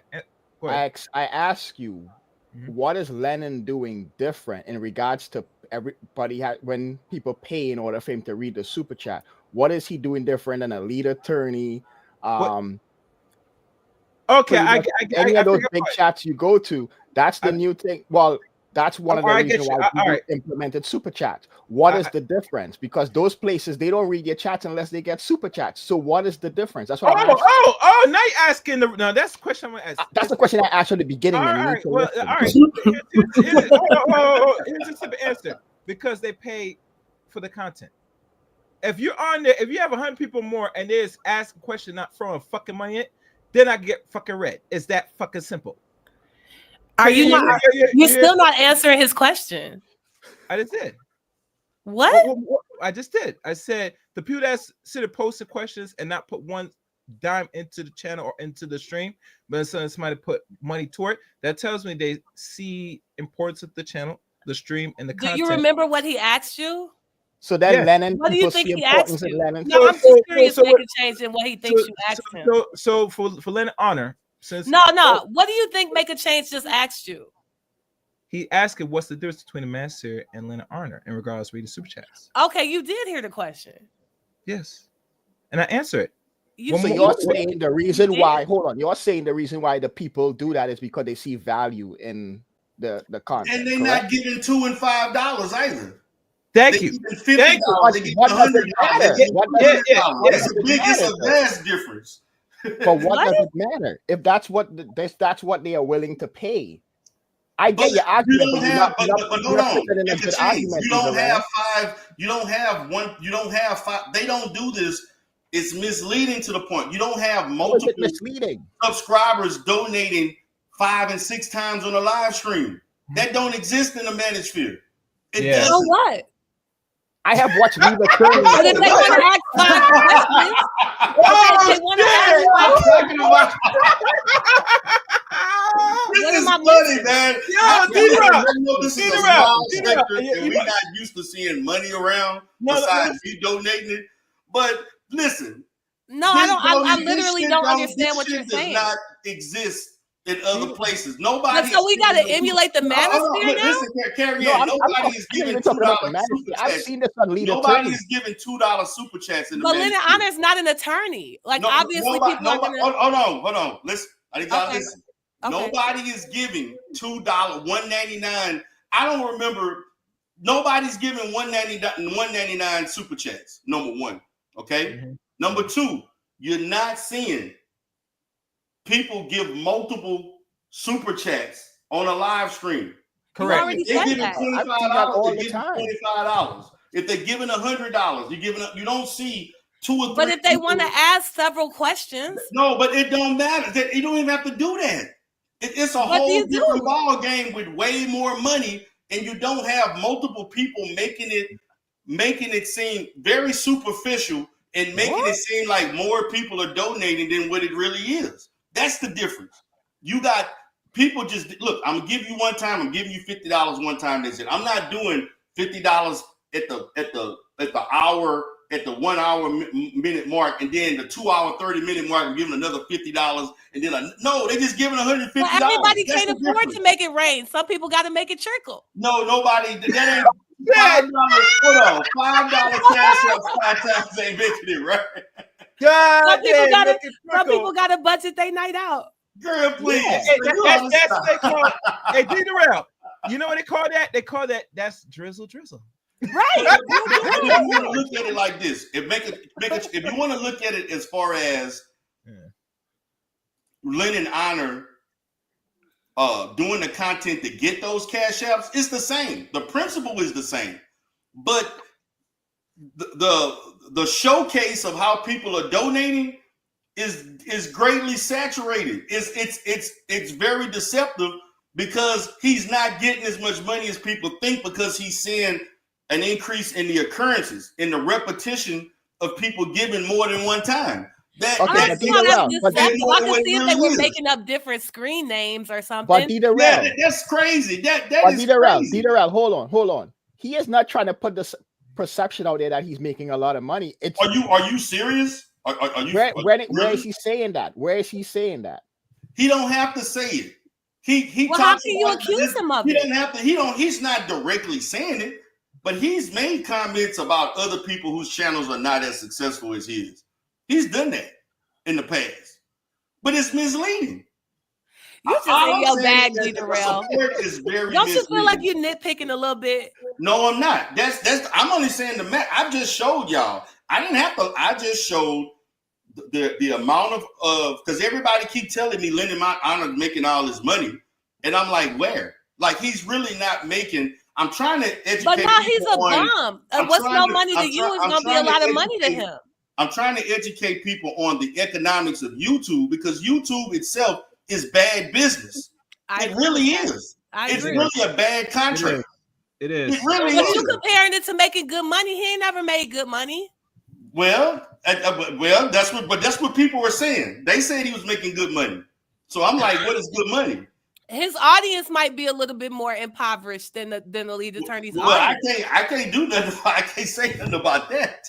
I'm just saying it's all relative. Relative to what? This man couldn't afford to buy his wife a toaster, so really. I'm I'm just saying, like, what's big money to him might not look like big money to a So a person $50, with a job. $50 for 4. That's no different than Shaquem with his little skittle ass. He got $320 one live stream and he quit his job. Right. How dumb was that?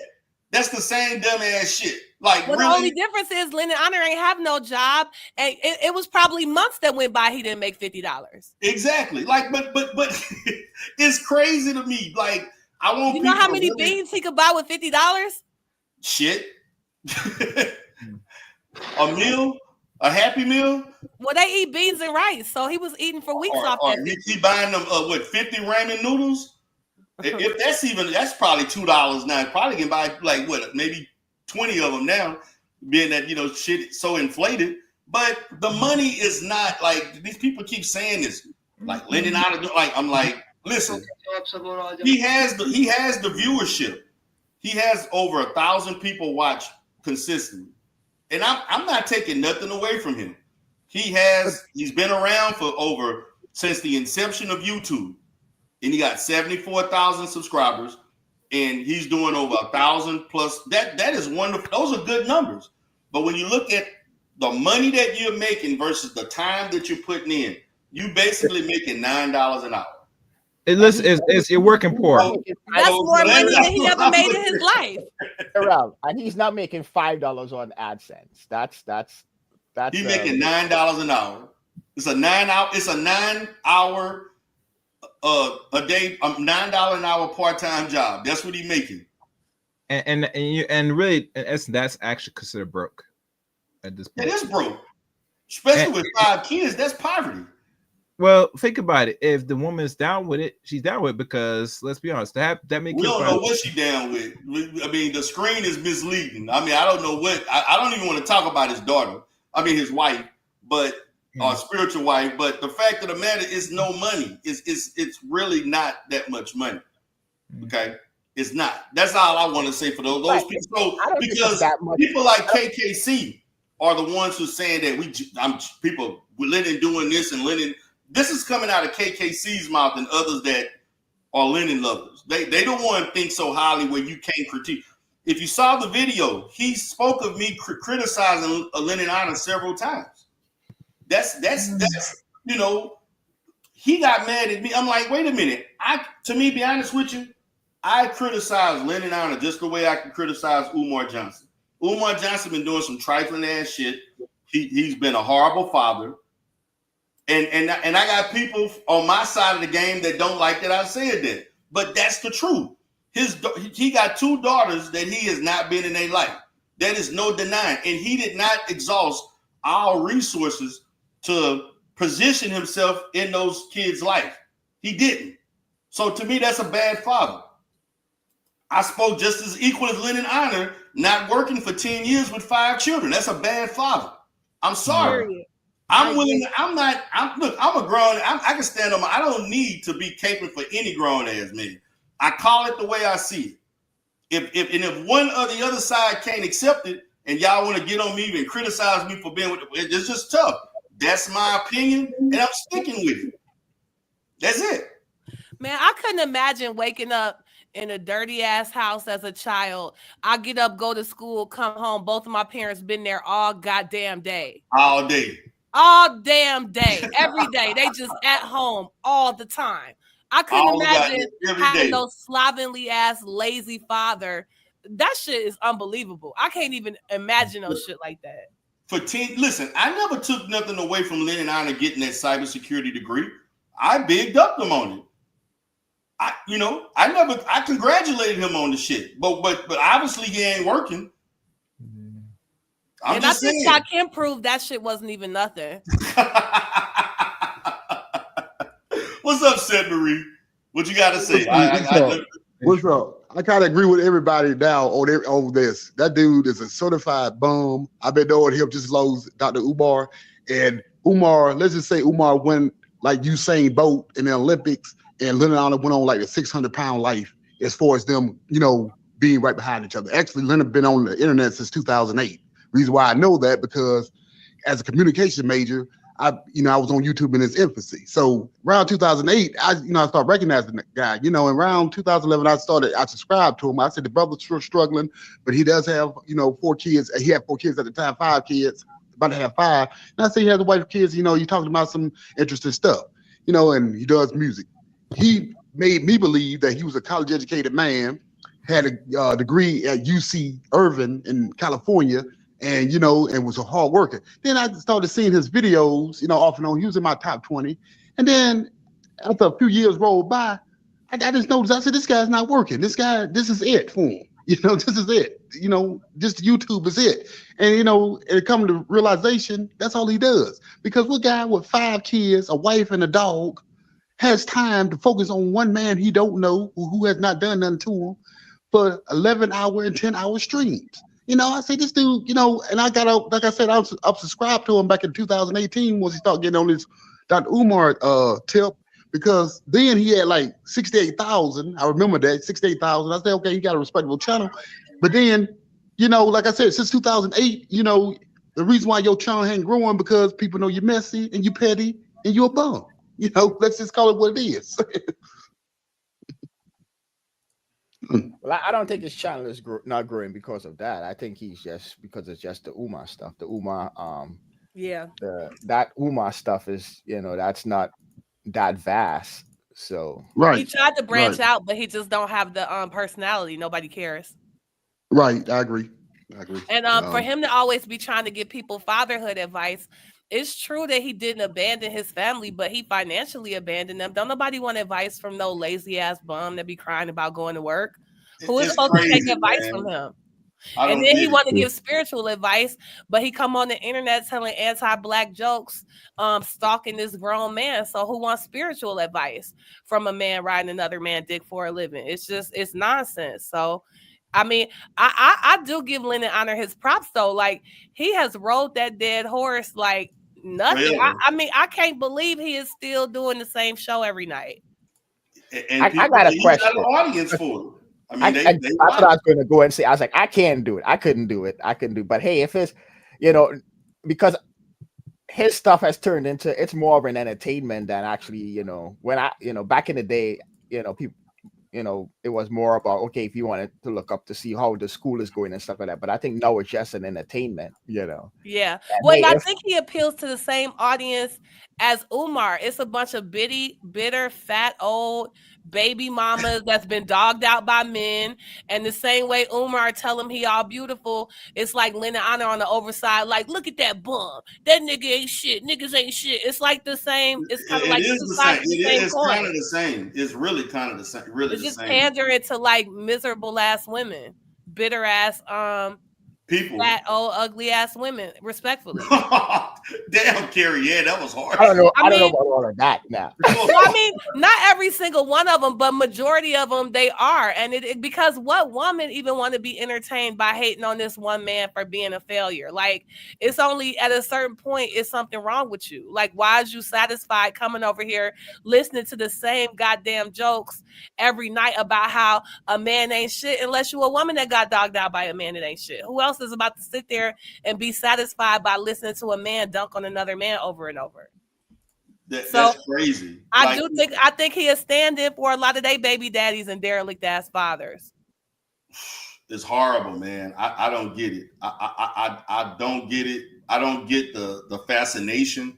And to me, like, look, I ain't even get on the big move that he didn't pay for. Like this, like, who buy furniture for a house and you getting hand-me-down shit from other people? Like, hand-me-down drawers, underwear and drawers. Look, and I know there are people who believe in secondhand. Look, I get all of that. But I will take that shit from my family members and people. Like, I'm not taking it from I'm sorry, I don't know. Like, you just taking shit from people you don't know. Just get. That's just me. I would take shit from my own family members if I can't afford something, right? But I'm not. You taking shit from random people you don't know from across the country that's got the couch, the bed, the refrigerator. Like, god damn! Like, what the fuck are you paying for?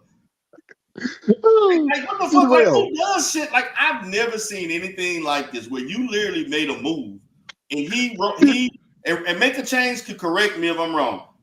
I think the big move I can't correct you on about that. $8,000 that he got for moving. That was before me, man. That was before me. No, come Great Big Chain, stop. That wasn't before you. It was. I learned that from you guys. Time, Change. Oh my gosh. I'm telling you, man. That was before you. Me. Yeah. Okay, I'm gonna take your word for it. I mean, I think I heard of young people getting furniture and like finding furniture on the street and fixing up. I ain't never heard of no grown married people kind of doing that though. Yeah, that's what I'm saying. Like, he's 50 years old. I know my first apartment. I got furniture from the house. My parents gave me furniture from my house that I grew up in to move in my first apartment. You know, like that was just from my house. Like, but damn, you literally like you didn't pay for the goddamn silverware. You didn't pay for the cups. Like, who the fuck drinking cups and shit from other people? No, you and Flacco, you and Flacco made a video. He got undergarments from them too. Undergarments, underwear, long johns from strangers. And I'm like, that's no joke. That's no joke. Seeing that in the documentary, yeah, that's wild. And who the fuck? No, that's no joke. Like, he don't believe in paying for nothing. And then my thing is, to me, when you had your children up at 12 o'clock at night on Christmas, begging for gifts, when these kids was definitely tired and ready to go to bed, that shit was horrible, man. That shit was horrible. Like, come on, man. And I couldn't imagine my daddy making me do some shit like that. Like, if you got to do that, what's the point of having a dad? And I just want to be clear. Exactly. Like, I don't have nothing against poor people. Like, people could be poor, you know what I mean? And poor people have kids. So to me, it's not the fact that he poor and he got to beg and take hand-me-downs. Like, I don't have no problem with people being poor, but to sit there and talk about what other grown men not doing, that's the part. And you able-bodied and you just choose not to work. That's the part that just make it so weird, you know? So make a change. You work in tech, right? Yeah. So what have you seen in the industry with people who got cybersecurity degrees? Now, I know one guy in the manosphere that got a master's degree in cybersecurity. He's doing well for himself. That's it. That's out. So what does that afford you in the tech market? I wouldn't like. I would have forego the degree and get the certifications. So I would have got like my Net Plus, my Security Plus, and I wouldn't have gotten the degree. And plus, it's kind of hard if he's just jumping into the the whole tech field as an adult. So he's gonna have to, even though he has a degree, he's gonna have to still start, like an entry level. Because a lot of those, what you're saying. Yeah, because a lot of those skills like that, like cybersecurity. Yeah, where else he gonna start? Yeah, they build on those. She say wherever. What else he gonna start? Carry on, stop. Yeah, so in those fields, they look a lot. I just have a buddy. He been at the bottom, so that ain't nothing new for you. Yeah, he just moved from where working with me now. He got like a remote job doing cybersecurity, but he has like a lot of certifications. Yeah. So that's one of the things I had told Lenon. I was like, make sure you get the certifications. Okay. I mean, I always thought it was something suspect about him working at Walmart in a warehouse and then paying for him to go get a cybersecurity degree anyway. Like, those don't add up. Man, what I would have done though, because a lot of the colleges, like I've been out of college a long time, but a lot of the colleges, what they do is they teach towards the certifications. Well, the good ones. Let me just say that. The good ones, what they would do is they would teach towards the certifications. And what they normally do is they say, hey, because that's what they did the college that I went to, and a lot of the tech college, I know that's what they do. So basically what they would do is they would teach towards the certification, and they will let you take that instead of like the final test. Because they know that and you still have to go take it yourself. They don't offer it at the school. You still got to go pay and take it. But if you would come back and say, hey, I took it and I passed it, here's the paperwork, they would let you forego the final exam for that, because they know the value of the certifications is much better than.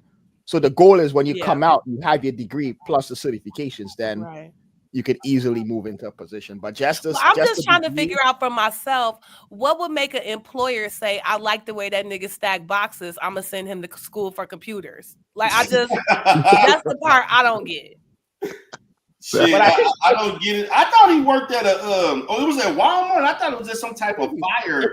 Well, I don't know if it was Walmart, but the way he described it, I mean, it was a Walmart type thing. Like, I thought he was stacking up wood or some shit. That's what I'm saying. Right. I don't mean, you know what I mean. It's like a manual labor. Is my point, I guess. Like this dude said he was a super. Like what supervisor make working 21 hours a week? And that cry about having to go to work. Like he's supposed to be this great worker, but he having a whole nervous breakdown about having to go in.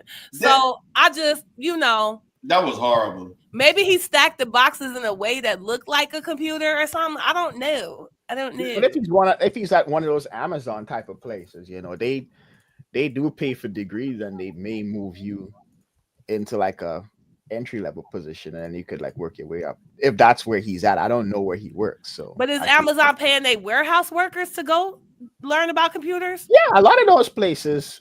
Because I heard they don't even let them niggas go to the bathroom. I know the company that I work for. A lot of companies they have like they have upper level position. They will pay for you to move up in the company if you're working at a good place. I heard Amazon had niggas wearing diapers on the line because if they take too long walking to the bathroom, they gonna dock their ass on their paycheck. Man, that's crazy. I mean, I'm telling you, people went on strike on Amazon, and that's that's true. That's true. A lot of times that was true. That's horrible. Stuff, but unless you work at the company, you really don't know. So you know what? I'm gonna take that back because a lot of times companies they say stuff, but when you work there, I know Amazon is notorious for labor abuses. So I don't think they care if people been dropping dead in Amazon factories. So I do know it's companies that will pay people to go to school, but it's normally like related to the work you do, ain't it? Mm-hmm. Yeah, I would hope so. They do. I know, like for instance, like in the hospital, they have like, okay, you may have someone that is let's say they were a janitor at the hospital, but since it's a hospital and they have other stuff, they would, that's true. They would, pay for you, but then you have to work within that field within the hospital for X amount of years. So it depends. That's true. I have heard of that. You're right on that one. That's true. So that's true. So it doesn't have to be the exact same field. That's true. Right. Yeah. Yeah. So it depends. But part-time workers though? I don't know. I don't know about y'all some fools, man. Y'all wild. I don't get it, man. I don't understand. I don't understand. Like the dude has not made any substantial progress in like you said. He's been doing YouTube for 17 years, right? Since 2008. Right. And this is the best, and this is where you at. Like, look at all the man hours you could have got you could have if the time you put in YouTube could have been applied to your real life, you would have been further along in a career. You wouldn't be waiting till you're fucking 50 to get a degree. Not that I think anything is wrong with it, but God damn it. No, it's definitely something wrong with that. I think it's really weird for a man to be so ambitionless. I just think it's weird for a man to not even want to accomplish nothing for himself as a man. Like, unless it's something mentally off with you, I just don't think, especially it's different if you're single, right? But to be sitting in the house all day looking at your woman and she looking at you, and you can't even afford to take her to a restaurant or the movies or nothing. Y'all just in the crib all day, every goddamn day, eating beans, looking at each other. It's something weird about that. I'm sorry. Something is wrong with that. Like what you can't do nothing because you can't afford. Right. Like, what the fuck? Like, I'm trying to see how she laid that. Look, look, how you laid that at 5. I think a lot of people suspect it might be. I don't get it. I think it might be something a little off with her, respectfully. That's all I'm gonna say. But I just think a normal person with a normal sized brain couldn't just be staring no nigga in the face all day. The kids getting up and going to school, but this nigga still laying in bed with you day after day after day, man. And you ain't got no money. I don't get it. It's a mystery, man. And to me, the mystery also is that the other people that felt like he was an outstanding dad. That was the pushback I got. That, how could you even make a change just to get mad at me about Lenon? Don't think I forgot make a change. I used to get mad at you because you used to say stuff about the man's kids, man. I was like, no, I ain't never said no. That's not true. I never spoke on his kids. No. I'll be stuff on that too. I just think he was saying I nothing. spoke on the fact that the Negro lied to the people about his son. He exploited his son to get $9,500. Saying that the kid needed money for medical bills. And found out the nigga was on. He didn't even have health insurance. The kids were on Medicaid, which was free. That's what I talked about. What you think about that? Make a change. Oh yeah, I would. That I don't agree with that. That shit was crazy. I wouldn't do that. That was horrible. $8,500. Yeah, D-Rail. You know, he did have a couple episodes says don't ever be negative towards counseling, because he had to go to counseling because he said he was battling some stuff in his life, and he said never be afraid to ask for counseling, and he said I can help you through it because I had to go through things. So he did see a shrink a few times according to his own words. Well, to me, it's a good thing that he went because he probably needed it, but that does not qualify you to do that. Facts. Right. That's exactly what I'm trying to say. Wrong with people like thinking because you got to be trained in that, and not only There's that, a lot of people doing that. I wish they would make it illegal to do all that coaching. The degree itself doesn't even qualify you. You still have to do internship and be monitored. Yeah. And supervised by people who are credentialed. Yeah. What I do 3,000 fucking hours on social media clinical work. So what makes you think your experience alone gonna qualify? Like KKC got mad at me for bringing and that. Listen, the channel is not up anymore, but it was very hurtful for me to hear that young lady who was abused by her father. Yeah. Went to Lenon Honor for help. Yeah. And all Lenon Honor was worried about was why you ain't having sex with your boyfriend. When she clearly talked about she had issues of intimacy because she was sexually abused by her dad. Mm-hmm. But this nigga went live and caused damage to this woman. The woman reached out to me because she saw me doing a video trashing Lenon, and she asked me and I gave her, and she was in the state of Georgia, and I gave her referrals, and I gave her a pathway to finding a qualified therapist that could help her with those issues, which is what you're supposed to do. And I'm a licensed therapist. I understood what she was going through that, number one, I'm not licensed in that state, but I can route you in the right direction. But this Negro called himself giving life coaching. Yeah.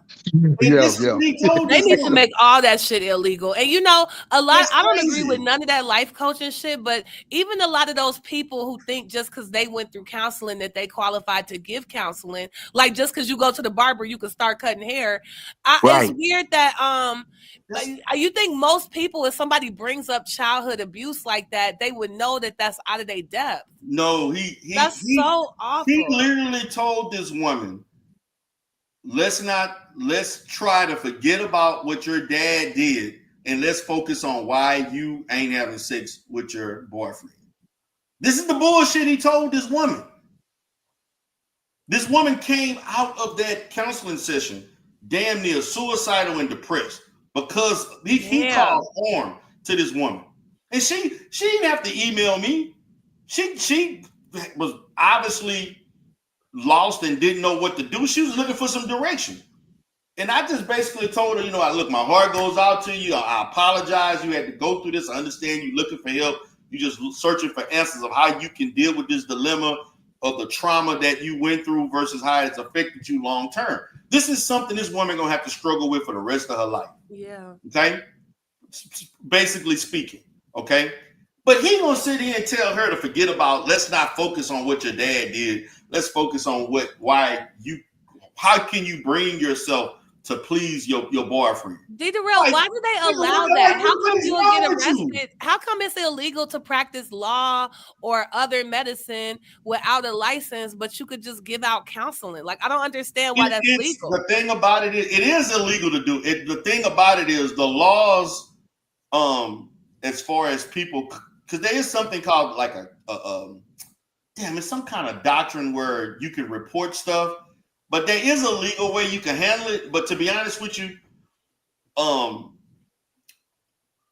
on our end as a profession, we're not doing a good job of monitoring that and reporting it. That really is the issue. But life coaching is legal in a lot of places. I don't understand but the why. people, it is legal, but there are certifications. Like there is it's not a license for it, but there is a certification to be a life coach. It's like if I don't want to go to school to be a dentist, can I be a tooth coach? Like why people just life coaching, coaches? But see, life coaching is not therapy. And that's the thing though. But the people who do it try to pass it off as if it is. It's not therapy. Life coaching is not therapy.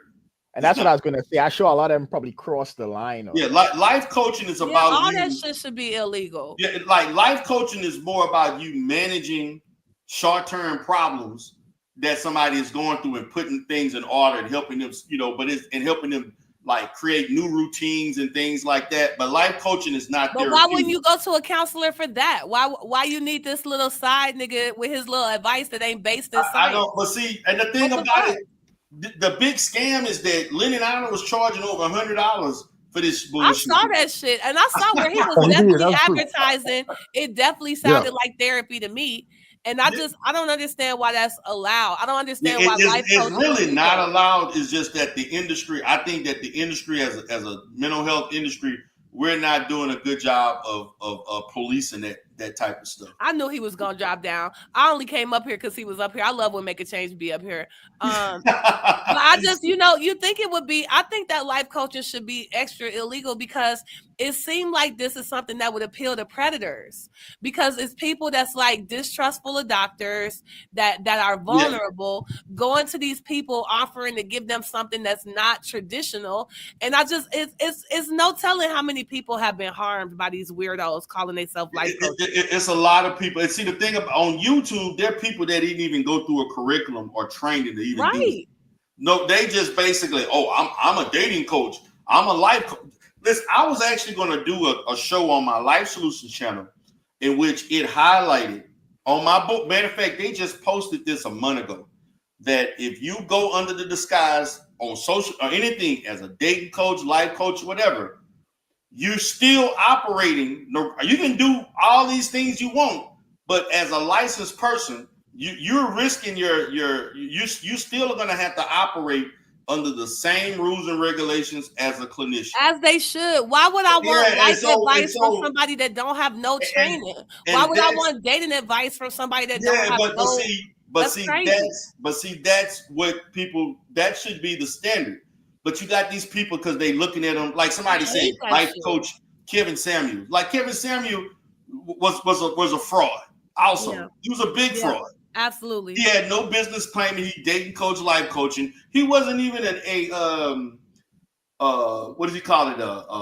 Fashion coach or whatever. He wasn't even that. He didn't have credentials. He had no. That nigga wasn't married and never ran a successful business. Period. Yes, Kevin Samuel was working at Office Depot. That was his job. While his wife was taking care of his ass. Both of them.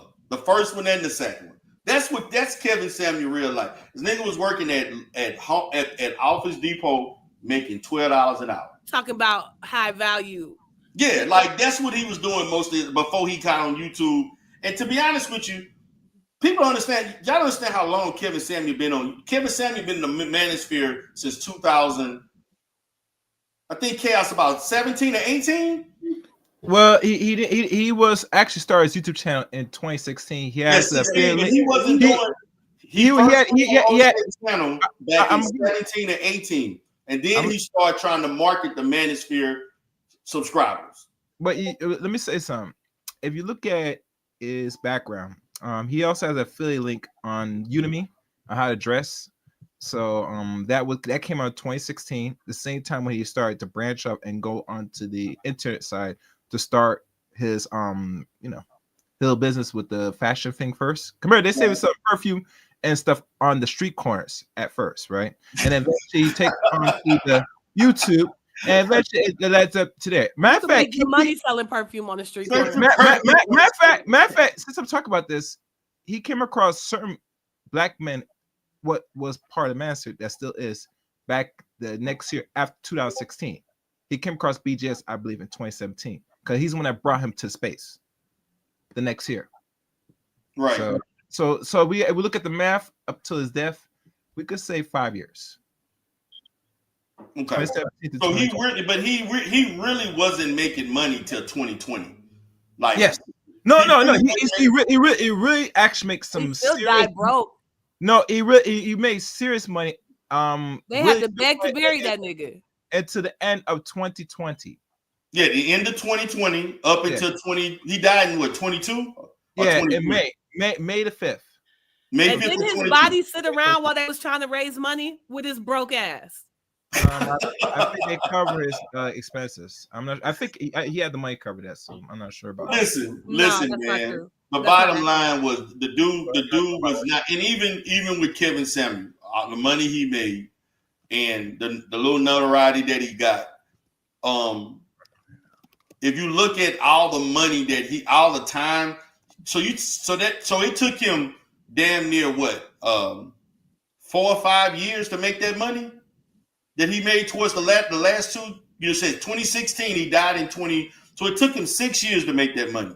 No, actually, around roughly 2017, because he came across. Okay, so it took him. He was probably making. I'm not willing. Oh wait, hold on. Let me. I just told a lie on that man. I googled it, and it's not true. They said the GoFundMe for his funeral was a fraud. So I don't want to throw dirt on that man's name. He didn't. But somebody did do. Only one person from the man is. Well, actually, since you mentioned that, they said someone in his family member tried to create a GoFundMe to make some money off his. It was a hoax. And they shut that down immediately, which really is fucked up. But that's another story. But you know how it is. But my thing is that you invested like what 4 or 5 years before, 4 years before you start making money. Like I'm just looking at like. It just the math. How long Lenon Arm been doing YouTube is the question. How long Lenon Arm been doing? The time to me is what's most important. You invest in valuable time you can't get back, and it's a crapshoot to make it big on YouTube. It's pretty much impossible now. The way it's just not worth it. Like the shit is a hobby for me. I don't care if I make one dime. I do it because this is what I like. You better off going on TikTok with TikTok. Yeah, I don't need YouTube. And YouTube, you're not gonna make no money unless you're able to pay advertising and push your shit. And I don't even use all the equipment that I got. Yeah, of course. Very rare do y'all see me setting up 3 and 4. Like every now and then I'll set up all my cameras and all that shit in the back. I don't even do that 99% of the time. Like I don't even use the shit, the mics. I don't use none of that. Half that shit I bought, I don't even use it.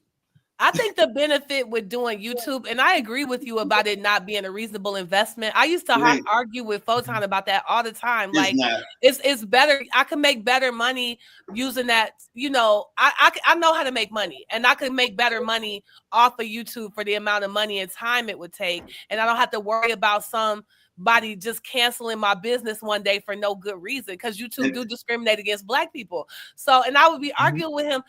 But I will say this about YouTube that is a benefit if you somebody like a Lenon Honor or a Photon or something. Like the good thing about YouTube is it doesn't cost any money to get started. Most of the things I involve myself in to make money, you need money to get into that, right? So YouTube is good for dusties, right? Okay. What I would say is YouTube is good for people that if you're trying to make a quick buck on the side, if you know how to plan right and strategize, you could make something. You're not gonna make a lot because you got to throw money into this and you have to spend money, advertise yourself to get something. You can't do things for free on YouTube and think it's gonna work. Some people say, I'm just gonna do something trending, I'm gonna do something that's hot. Go ahead, but you have 1.5 or some million other people doing the same thing. So you're not gonna stand out everybody else's algorithm. So I wouldn't recommend anybody spend money on YouTube advertising. No, I don't agree with that. If people want to really play with this, then they got to do that route. But other that, it's not really investment. Because the problem with this, that there was a time and place where you could get in the market. Now you got to find that market if you're gonna try it. And see, the thing about it is, the real money in YouTube was before 2016, where the essence. That's what I heard. That's true. That money been passed, and that's almost a decade ago. That was like 10 years ago. That was where the money actually was 9 years ago. Yeah, that was 9 years ago. After 2016, like you could literally get like 300 or 400 views and make some money. Yes. Like, yeah. But now you can't. Is that right? Well, I think the smart money on YouTube that I see people doing now is pushing their other businesses, and not just merch. I mean, merch, yeah, but it's people pushing their own websites because they're not gonna put their whole investment in the hands of YouTube because you can't trust them. And then the sponsorships, right? Yeah, the sponsorship that's money in that. That's big money. If you can get some sponsors.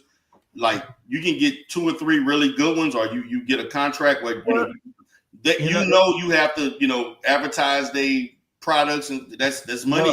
Yeah, that's a nice a good one is you see the Pop the Balloon Arlette. She's sponsoring Fashion Nova, and they're paying her big money. I'm sure she's making a nice little bag because of the popular of that Pop the Balloon. She got actual sponsors supporting that channel. So. And now the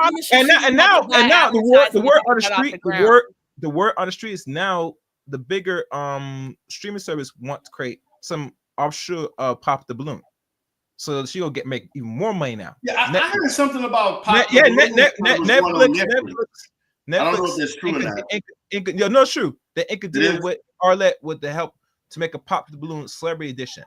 With some African woman. Oh, that's gonna be lame as fuck. The only thing that's funny about Pop the Balloon is it's ratchet. They can't do that shit on no Netflix. That shit gonna be terrible. Yeah, it's gonna be. I don't know about that. Because it's only funny because they be saying all that problematic shit. Exactly. Like, I don't like the way you dress, Pop. You short, right? You fat. I don't like how many baby daddies you got, right? Oh no, Pop. No, they said I don't like how much baby mamas you got. Pop. Right. Nah, you ain't talk right. Pop the balloon. They're gonna say, man, you don't got enough tattoos. Pop. What's that in your face? Pop. Hey, man, they find any reason to pop the goddamn balloon just for everything. It's funny though. It's an ego boost when you go watch that shit. It's an ego boost. Because sometimes when you ask a white pop, it don't make no fucking sense. Yeah, it's humiliation content. Yeah, it really is. Yeah. It is kind of humiliating because they're trying to see who's gonna say something the craziest and make somebody feel embarrassed or whatever. Yeah, it's wild though. But it's you funny. Gotta wonder. I would never go on a show like that, but they no person should go there. I don't care if you have a social media presence. Don't put yourself out there, get embarrassed and get denied and rejected just because you want to push your IG Hey, but remember Chaos. Remember, because to me the dating show that was the hottest was Kendra G channel. Remember Mr. Fantastic went on Kendra G channel. I don't know about that. Looking for a date after he got divorced. I don't know about that. Why they hate on Kendra G so much? It's such a funny show. It's pretty good, ain't it? Kendra G still pretty good, ain't it? They hate Kendra G so much, though. It's so many men that hate her for. It's like they act like she telling these men they should date these women. She's just putting up whoever come up there. No, I'm gonna tell you why they hate a lot of these men. Why? The reason why a lot of those the women, the men hate Kendra G is because she was able to capitalize off of Kevin Samuel when he died. Well, if you think about it, and they didn't like the fact that she also had a relationship. She also had a friend. She also had a relationship with Kevin Samuel, and he helped her out. And so she was able to capitalize when he went away. But what's wrong with her capitalizing off of what he did? Yeah, I don't get it. Yeah, so they got mad at her for that. They just hate women? Huh? They just mad because she a woman? No, they mad because she capitalized off of Kevin Samuel. But what's wrong with that? I don't understand. I guess they felt like it was her and with Melanie. Cass, do Melanie King still do YouTube channels? YouTube content? Her channel's big. We talking about shit. I don't watch anymore. But her and Melanie King, she had 3 kids. They both got just as much hate. But Kendra bigger to me. Kendra more. Yeah, they be calling her ugly. Kendra G's a beautiful girl. She's funny. She's not ugly at all. She looks good. She's funny. She be dragging the men and the women, but she do it in a cute, feminine way. Like she's adorable. I don't get all the hate at all. Yeah, it's the fact that she capitalized. She's not nasty to people. She be clowning them, but in a cute little way. I mean, I think isn't she like a She also do radio, right? Yeah. No, she used to be a radio. Yeah, so she's not even a clout chaser. Like she deserved all the success. She quit her radio after she did. one. You quit radio? You do full-time YouTube. Well, radio is a shitty job. Yeah. I don't blame her. That was a bad move. I wouldn't have did no, that. No. Listen. Hear me. I'm telling you right now, D-Rail. If you market it right, man, and I'm still saying most people should not do this. If you're not gonna still listen to the radio, she can go back to radio anytime though. She got a name. Listen to me, D-Rail. If you have nothing else to lose and you're making some money, go all in. But here's the danger of doing this. You don't have no serious backup plan because you solely have your audience besides the app on this particular website. Anytime this website can be shut down, give notes. So you better have other media platforms you can push over. You know what I'm saying? It's not like she had a job at the post office. It's 1,000 fucking radio stations. She could always go back to radio. That's not a thing. Was she like? I thought she was like real good, like doing like big things in radio. Yeah, I'm just saying, like, has she lost any of that cachet? Like, she can do that anytime. Yeah, and it's like a gabillion radio stations. Like, what are we? What are we? I guess, about? But I'm sorry, I ain't quitting my day job for YouTube. I don't care how much money I'm making. Like, I wouldn't do that. But hey, even if it was a shitty job like radio. I mean, if she was doing her thing, I mean, I don't know. I don't know. I feel like she's too pretty for radio. Radio was holding her back. She should right. Be on TV. I do. Yeah, I do think I could see her hosting like a VH1. Me too. Some shit like that. Yeah, I could see her definitely doing that. That's what what's the chick name? Tasha K trying to do. Well, really? Tasha K is more talented, personally. That's you think so? I don't know about that. Tasha K is talented. I agree. Don't get me wrong. See, out of all I don't know if Tasha K her long form interviews, you got to admit, are really good. Very good. Listen, remember, she went out doing stand-up comedian. You get me, Tasha K. She's a branch of stand-up comedian. So yeah, I don't know how good she is at it though. I mean, as an interview, I ain't never seen it. They had Nikki Leakes trying to do stand-up, and it didn't work. She's been doing that for a long time. Yeah, so I don't know, man. I would have to see for myself. But if she got an audience and people willing to, Tasha K out there producing her own ratchet movies. She better to pay that money back. I know, right? I know. She better do that and then some. But see, the thing about it is, I like the fact that like the hub that Atlanta is for people trying to do those, because you don't have to. You don't have to go to Hollywood to make good money. You know what I'm saying? You can go to Atlanta. You can go do your own stuff. You got alternatives that you can do. You don't have to. You can do shit. People going to do Nollywood movies and making good money. You know what I'm saying? I like the fact that there's an alternative that you just don't have to try to make it going to LA. You know what I'm saying? Yeah. So that's a good thing. You know what I'm saying? So I'm all for the independent. So if she doing her little ratchet Tubi movies, hey, one may hit. And I love it about her. And I mean, it's definitely some things with Tasha K I don't fuck with her with. Like, she hard to like sometimes. She do some terrible shit. But at the same time, she is great in her own way too, right? And she do dream real big. So she a problematic person. But all in all, I'm still looking to see her win. I hope she wins. Cool. I feel you on that. Okay, guys, I'm about to call it a day. It's 11:30. I got to get up in the morning. I got to take care of some business. Thanks, D-Darrell. I was wondering where you've been. Yeah. All right. Thanks. Appreciate you coming up, Carrie. For sure. All right. Any last words, brother?